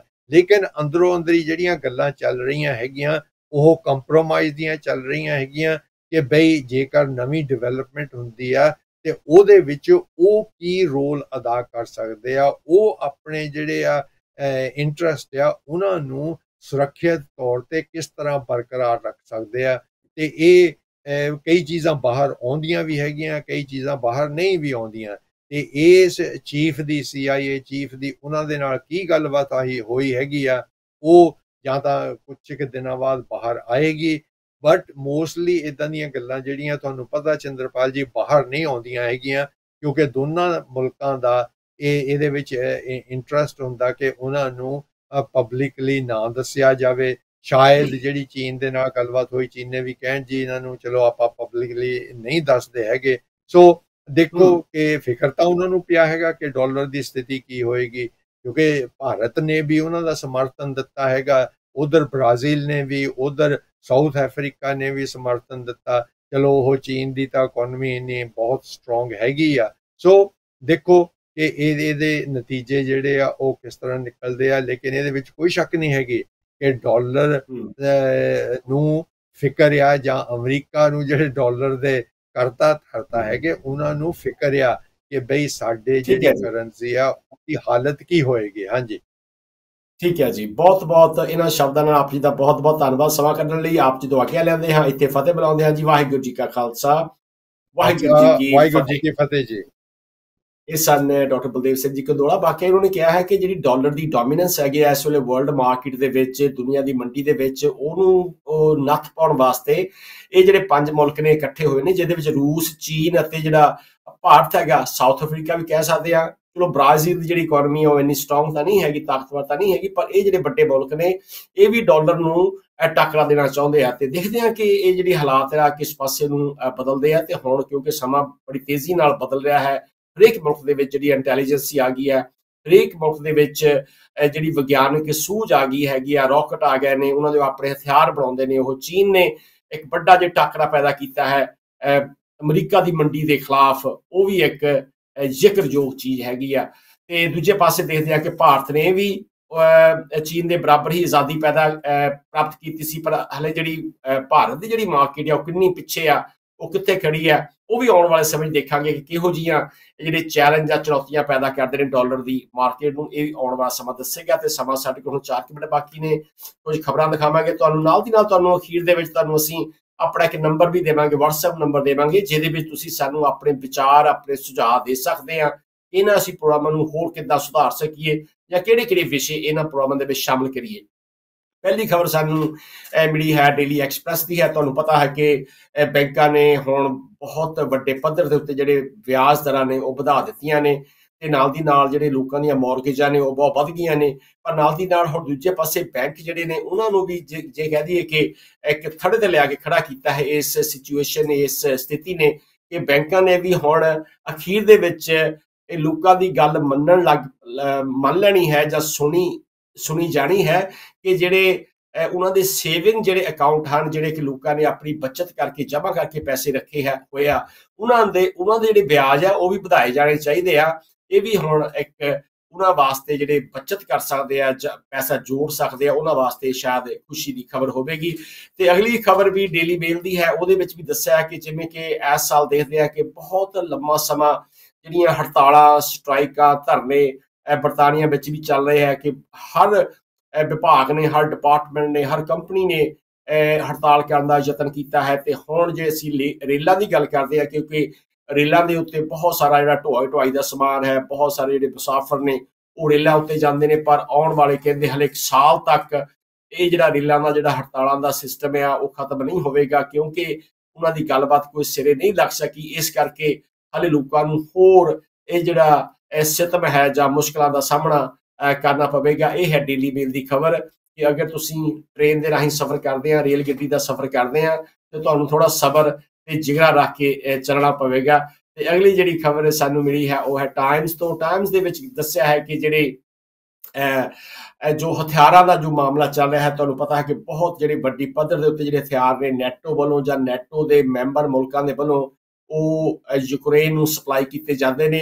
ਔਰ ਜਿਹੜੀ ਯੂਕਰੇਨ ਜਿਹੜਾ ਹੈ ਇਸ ਵੇਲੇ ਜੋ ਮੁਕਾਬਲਾ ਕਰ ਰਿਹਾ ਹੈ ਰੂਸ ਦਾ, ਇਸ ਕਰਕੇ ਰੂਸ ਨੂੰ ਵੀ ਹੁਣ ਕਾਫੀ ਕਹਿੰਦੇ ਹੁੰਦੇ ਮੁਸ਼ਕਲਾਂ ਦਾ ਸਾਹਮਣਾ ਕਰਨਾ ਪੈ ਰਿਹਾ ਹੈ। ਤੇ ਦੇਖਦੇ ਆ ਕਿ ਇਹ ਜਿਹੜੀ ਲੜਾਈ ਹੈ ਇਹਦਾ ਰੁਖ ਇਹਦਾ ਕਿੱਧਰ ਨੂੰ ਜਾਂਦਾ ਹੈ। ਤੇ ਨਾਲ ਦੀ ਨਾਲ ਜਿਵੇਂ ਕਿ ਬਲਦੇਵ ਜੀ ਨੇ ਕਿਹਾ ਕਿ ਇੱਥੇ ਵਰਕਰਾਂ ਦੀ ਬੜੀ ਲੋੜ ਹੈ, ਇਸ ਕਰਕੇ ਇਮੀਗ੍ਰੇਸ਼ਨ ਰੁਕਣੀ ਨਹੀਂ ਚਾਹੀਦੀ ਹੈਗੀ। ਤੇ ਰਿਸ਼ੀ ਸੁਨਕ ਜਿਹੜਾ ਕਿ ਦਾਅਵਾ ਕਰਦਾ ਹੈ, ਜਾਂ ਬ੍ਰੇਵਰਮੈਨ ਹੈਗੀ ਹੈ ਸੁਏਲਾ ਬ੍ਰੇਵਰਮੈਨ, ਉਹ ਵੀ ਕਹਿੰਦੀ ਹੈ ਕਿ ਅਸੀਂ ਇਸ ਜੋ ਇਮੀਗ੍ਰੇਸ਼ਨ ਹੈਗੀ ਹੈ ਉਹਨੂੰ ਰੋਕਣਾ ਹੈ। ਸੋ ਉਹ ਕੋਸ਼ਿਸ਼ ਕਰ ਰਹੇ ਨੇ। ਤੇ ਨਾਲ ਦੀ ਨਾਲ ਜਿਹੜੀ ਪਹਿਲੀ ਅਖਬਾਰ ਸੀ ਉਹਦੇ ਉੱਤੇ ਦੇਖਿਆ, ਜਿਹੜੀ ਉੱਪਰਲੀ ਖਬਰ ਹੈਗੀ ਆ ਕਿ ਉਹਨਾਂ ਨੇ 1 ਬਿਲੀਅਨ ਪਾਉਂਡ ਪਲਾਨ ਇੱਕ ਉਹਨਾਂ ਨੇ ਤਿਆਰ ਕੀਤਾ ਹੈ, ਜਿਹਦੇ ਵਿੱਚ NHS ਵਾਸਤੇ ਉਹਨਾਂ ਨੇ 2028-29 ਤੱਕ ਘੱਟੋ ਘੱਟ ਉਹਨਾਂ ਨੇ ਕਿਹਾ ਕਿ 24,000 ਅਸੀਂ ਨਰਸਾਂ ਨੂੰ ਹੋਰ ਟ੍ਰੇਨਿੰਗ ਦੇਵਾਂਗੇ ਤੇ ਡਾਕਟਰ ਤਿਆਰ ਕਰਾਂਗੇ। ਉਹ ਖਬਰ ਵੀ ਇਹ ਜਿਹੜੀ ਸਾਡੀ ਸੀਗੀ ਸੰਡੇ ਟਾਈਮਸ ਦੀ ਸੀਗੀ। ਤੇ ਨਾਲ ਦੀ ਨਾਲ ਸੰਡੇ ਟਾਈਮਸ ਦੇ ਵਿੱਚ ਇੱਕ ਹੋਰ ਖਬਰ ਜਿਹੜੀ ਖੁਸ਼ੀ ਦੀ ਖਬਰ ਮਿਲੀ ਹੈ ਫੁੱਟਬਾਲ ਦੇ ਦਰਸ਼ਕਾਂ ਨੂੰ ਕਿ ਮੈਨਚੈਸਟਰ ਸਿਟੀ ਨੇ ਆਪਣੇ ਹੀ ਸ਼ਹਿਰ ਦੀ ਜਿਹੜੀ ਕਿ ਬੜੀ ਜੇ ਕਹਿ ਦਈਏ ਦੁਨੀਆ ਦੀ ਤਾਕਤਵਰ ਟੀਮ ਸੀ ਮੈਨਚੈਸਟਰ ਯੂਨਾਈਟਿਡ, ਉਹਨੂੰ ਹਰਾ ਕੇ FA ਕੱਪ ਫਾਈਨਲ ਦੇ ਵਿੱਚ ਉਹਨਾਂ ਨੇ ਜਿੱਤ ਪ੍ਰਾਪਤ ਕੀਤੀ ਹੈ।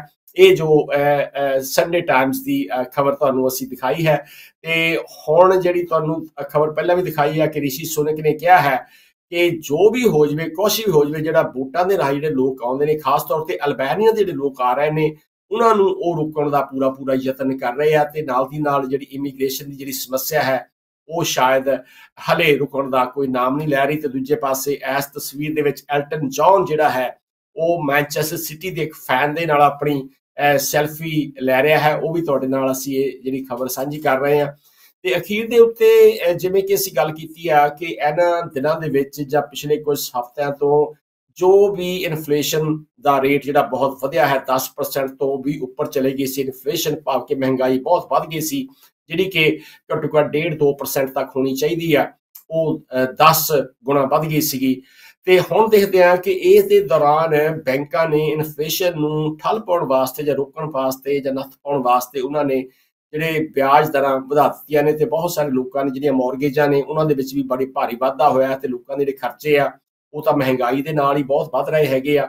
ਪਰ ਇਸ ਸਮੇਂ ਦੇ ਦੌਰਾਨ ਵੀ ਦੇਖਦੇ ਹਾਂ ਕਿ ਜਿਹੜੀ ਅਗਲੀ ਸਾਨੂੰ ਖਬਰ ਹੈ ਡੇਲੀ ਮੇਲ ਦੀ ਹੈ ਕਿ record demand for 35 year mortgages as rates keep rising. ਇਹ ਖਬਰ ਬੜੀ ਹੀ ਇੱਕ ਅਲਾਰਮ, ਬੜੀ ਚਿੰਤਾਜਨਕ ਖਬਰ ਵੀ ਹੋ ਸਕਦੀ ਆ ਕਿ ਜਿੱਥੇ ਜਿਹੜੇ ਵਿਆਜ ਦਰਾਂ ਨੇ ਉਹ ਵੱਧ ਰਹੀਆਂ ਨੇ ਤੇ ਲੋਕ 35 ਸਾਲ ਦੀਆਂ ਲੰਮੀਆਂ, ਆਮ ਤੌਰ ਤੇ ਤੁਹਾਨੂੰ ਪਤਾ ਹੈ ਕਿ 15-20 ਸਾਲ ਦੀ ਮੌਰਗੇਜ ਹੁੰਦੀ ਸੀ ਜਦੋਂ ਤੁਸੀਂ ਪਹਿਲੀ ਵਾਰੀ ਘਰ ਲੈਂਦੇ ਆ, ਤੇ ਹੁਣ ਜਿਹੜੇ ਲੋਕ ਨੇ ਉਹ 35 ਸਾਲ ਦੀ ਜਿਹੜੀ ਮੌਰਗੇਜ ਵੀ ਲੈਣ ਨੂੰ ਤਿਆਰ ਨੇ। ਔਰ ਜਿਹੜੇ ਨੌਜਵਾਨ ਜਿਹੜਾ ਵਰਗ ਹੈਗਾ ਜਾਂ ਫਸਟ ਟਾਈਮ ਬਾਇਰਸ ਹੈਗੇ ਆ, ਉਹਨਾਂ ਵਾਸਤੇ ਬੜਾ ਮੁਸ਼ਕਿਲ ਹੋਵੇਗਾ ਕਿ ਅਖੀਰ ਦੇ ਉੱਤੇ ਜਾ ਕੇ ਉਹਨਾਂ ਨੇ ਜਿਹੜਾ ਆਪਣੇ ਘਰਾਂ ਦੀ ਜਿਹੜੀ ਮੌਰਗੇਜ ਆ ਕਿੱਦਾਂ ਤਾਰਨੀ ਹੈ। ਤੇ ਇਹ ਵੀ ਦੱਸਦੇ ਆ ਕਿ proportion of first time buyers taking out lengthy loans doubles in the just 2 years amid fears of debt time bomb। ਇਹ ਟਾਈਮ ਬੰਬ ਜਿਹੜਾ ਹੈਗਾ ਕਿ ਇਹ ਫਟੇਗਾ ਜਾ ਕੇ ਜਦੋਂ ਲੋਕਾਂ ਨੂੰ ਬਹੁਤ ਸਾਰੀਆਂ ਮੁਸ਼ਕਲਾਂ ਸਾਹਮਣਾ ਕਰਨਾ ਪਵੇਗਾ, ਜਦੋਂ ਮਹਿੰਗਾਈ ਵੱਧ ਰਹੀ ਹੈਗੀ ਆ ਤੇ ਫਿਰ ਲੋਕਾਂ ਦੇ ਜਿਹੜੇ ਘਰ ਨੇ ਉਹ ਰੀਪੋਸੈਸ ਹੋਣਗੇ, ਭਾਵ ਕਿ ਉਹ ਬੈਂਕਾਂ ਉਹਨਾਂ ਤੋਂ ਘਰ ਲੈ ਲੈਣਗੀਆਂ ਤੇ ਲੋਕਾਂ ਨੂੰ ਫਿਰ ਉਹਨਾਂ ਨੂੰ ਘਰਾਂ ਤੋਂ ਬਾਹਰ ਨਿਕਲਣਾ ਪਵੇਗਾ। ਇਹ ਮੁਸ਼ਕਲਾਂ ਜਿਹੜੀਆਂ ਵੀ ਆ ਸਕਦੀਆਂ ਨੇ। ਤੇ ਅਖੀਰ ਦੇ ਵਿੱਚ ਤੁਹਾਨੂੰ ਅਸੀਂ ਆਪਣਾ ਇੱਕ WhatsApp ਨੰਬਰ ਦਿਖਾ ਰਹੇ ਹਾਂ ਸਕਰੀਨ ਦੇ ਉੱਤੇ। ਸਾਰੇ ਦਰਸ਼ਕਾਂ ਨੂੰ ਅਸੀਂ ਬੇਨਤੀ ਕਰਦੇ ਹਾਂ ਕਿ ਆਪਣੇ ਜਿਹੜੇ ਵਿਚਾਰ ਨੇ, ਬਹੁਤ ਸਾਰੇ ਸਾਡੇ ਸੂਝਵਾਨ ਦਰਸ਼ਕ ਨੇ ਉਹ ਸਾਡੇ ਨਾਲ ਜੁੜਦੇ ਰਹਿੰਦੇ ਨੇ ਤੇ ਉਹਨਾਂ ਨੂੰ ਅਸੀਂ ਬੇਨਤੀ ਕਰਦੇ ਹਾਂ ਕਿ ਤੁਸੀਂ ਕੋਈ ਸਹਿਯੋਗ ਦੇਣਾ ਹੈ ਕਿਸੇ ਵੀ ਤਰ੍ਹਾਂ ਦਾ, ਜਿਹੜੇ ਤੁਹਾਡੇ ਵਿਚਾਰ ਨੇ ਇਹ ਵੀ ਤੁਹਾਡਾ ਸਹਿਯੋਗ ਹੀ ਹੈ। ਉਹ ਤੁਸੀਂ ਇਹ ਸਹਿਯੋਗ ਦੇ ਕੇ ਆਪਣੇ ਵਡਮੁੱਲੇ ਵਿਚਾਰ, ਆਪਣੇ ਸੁਝਾਅ ਤੁਸੀਂ ਇਸ WhatsApp ਨੰਬਰ ਤੇ ਸਾਡੇ ਨਾਲ ਸਾਂਝੇ ਕਰ ਸਕਦੇ ਆ। ਕਿਹੋ ਜਿਹੇ ਵਿਸ਼ੇ ਤੁਹਾਡੇ ਨਾਲ ਸਾਂਝੇ ਕੀਤੇ ਜਾਣ। ਨਾਲ ਦੀ ਨਾਲ ਅਗਰ ਤੁਹਾਡੇ ਕੋਲ ਵੀ ਕੋਈ ਟੈਲੈਂਟ ਹੈ, ਤੁਹਾਡੇ ਕੋਲ ਵੀ ਕੋਈ ਹੁਨਰ ਹੈ, ਤੁਸੀਂ ਵੀ ਕੋਈ ਖਬਰਾਂ ਸਾਡੇ ਨਾਲ ਸਾਂਝੀਆਂ ਕਰਨੀਆਂ ਚਾਹੁੰਦੇ ਆ, ਤਾਂ ਵੀ ਅਸੀਂ ਤੁਹਾਨੂੰ ਜਿਉਂ ਆਏ ਆਖਾਂਗੇ ਸਿੱਖ ਚੈਨਲ ਦੇ ਉੱਤੇ। ਸਿੱਖ ਚੈਨਲ ਦਾ ਇਹ ਵੱਡਾ ਉਹਨਾਂ ਦਾ ਪਲਾਨ ਹੈ ਕਿ ਆਉਣ ਵਾਲੇ ਸਮੇਂ ਦੇ ਵਿੱਚ ਨੌਜਵਾਨਾਂ ਨੂੰ ਵੀ ਮੀਡੀਆ ਦੇ ਵਿੱਚ ਵੀ ਜੋੜਿਆ ਜਾਵੇ, ਤਾਂ ਕਿ ਉਹਨਾਂ ਨੂੰ ਜਿਹੜੀਆਂ ਸਾਡੀਆਂ ਕਮਿਊਨਿਟੀ ਦੀਆਂ ਜਿਹੜੀਆਂ ਮੁਸ਼ਕਲਾਂ ਨੇ ਜਾਂ ਕਮਿਊਨਿਟੀ ਦੇ ਕੰਮ ਨੇ, ਭਾਈਚਾਰੇ ਦੇ ਕੰਮ ਨੇ, ਉਹਨਾਂ ਨੂੰ ਦੇਸ਼ ਦੇਸ਼ਾਂਤਰ ਤੱਕ ਪਹੁੰਚਾਇਆ ਜਾ ਸਕੇ, ਤਾਂ ਕਿ ਜਿਹੜੇ ਸਾਡੇ ਦਰਸ਼ਕ ਨੇ ਉਹ ਇੱਕ ਪਿੰਡ ਵਾਂਗ ਆਪਣੇ ਆਪ ਨੂੰ ਮਹਿਸੂਸ ਕਰਨ। ਕੈਨੇਡਾ, ਅਮਰੀਕਾ ਵਾਲੇ ਜਿਹੜੇ ਦਰਸ਼ਕ ਨੇ ਉਹ ਬਰਤਾਨੀਆ ਦੇ ਦਰਸ਼ਕਾਂ ਦੇ ਨਾਲ ਵੀ ਸਾਂਝ ਪਾ ਸਕਦੇ ਆ। ਸੋ ਤੁਹਾਡੇ ਜਿਹੜੇ ਸਹਿਯੋਗ ਦੀ ਸਾਨੂੰ ਬੜੀ ਲੋੜ ਹੁੰਦੀ ਹੈ ਤੇ ਤੁਹਾਡੇ ਵਿਚਾਰਾਂ ਦੀ ਵੀ ਸਾਨੂੰ ਬੜੀ ਲੋੜ ਹੋਵੇਗੀ। ਸੁਝਾਅ ਤੁਹਾਡੇ ਸਾਨੂੰ ਚਾਹੀਦੇ ਨੇ ਕਿ ਕਿਹੋ ਜਿਹੜੇ ਵਿਸ਼ੇ ਆ ਉਹਨਾਂ ਨੂੰ ਅਸੀਂ ਇਹਨਾਂ ਪ੍ਰੋਗਰਾਮਾਂ ਦੇ ਵਿੱਚ ਸ਼ਾਮਲ ਕਰੀਏ। ਤੋਂ ਅੱਜ ਦਾ ਪ੍ਰੋਗਰਾਮ ਅਸੀਂ ਇੱਥੇ ਹੀ ਸਮਾਪਤ ਕਰਨ ਦੀ ਆਪ ਤੋਂ ਆਗਿਆ ਲੈਂਦੇ ਹਾਂ। ਬਹੁਤ ਸਾਰੇ ਭੁੱਲਾਂ ਹੋਣਗੀਆਂ ਤੇ ਖਿਮਾ ਦੇ ਯਾਚਕ ਹੋਵਾਂਗੇ ਤੇ ਵਿਦਾਇਗੀ ਦੀ ਫਤਿਹ ਬੁਲਾਉਂਦੇ ਹਾਂ ਜੀ। ਵਾਹਿਗੁਰੂ ਜੀ ਕਾ ਖਾਲਸਾ, ਵਾਹਿਗੁਰੂ ਜੀ ਕੀ ਫਤਿਹ।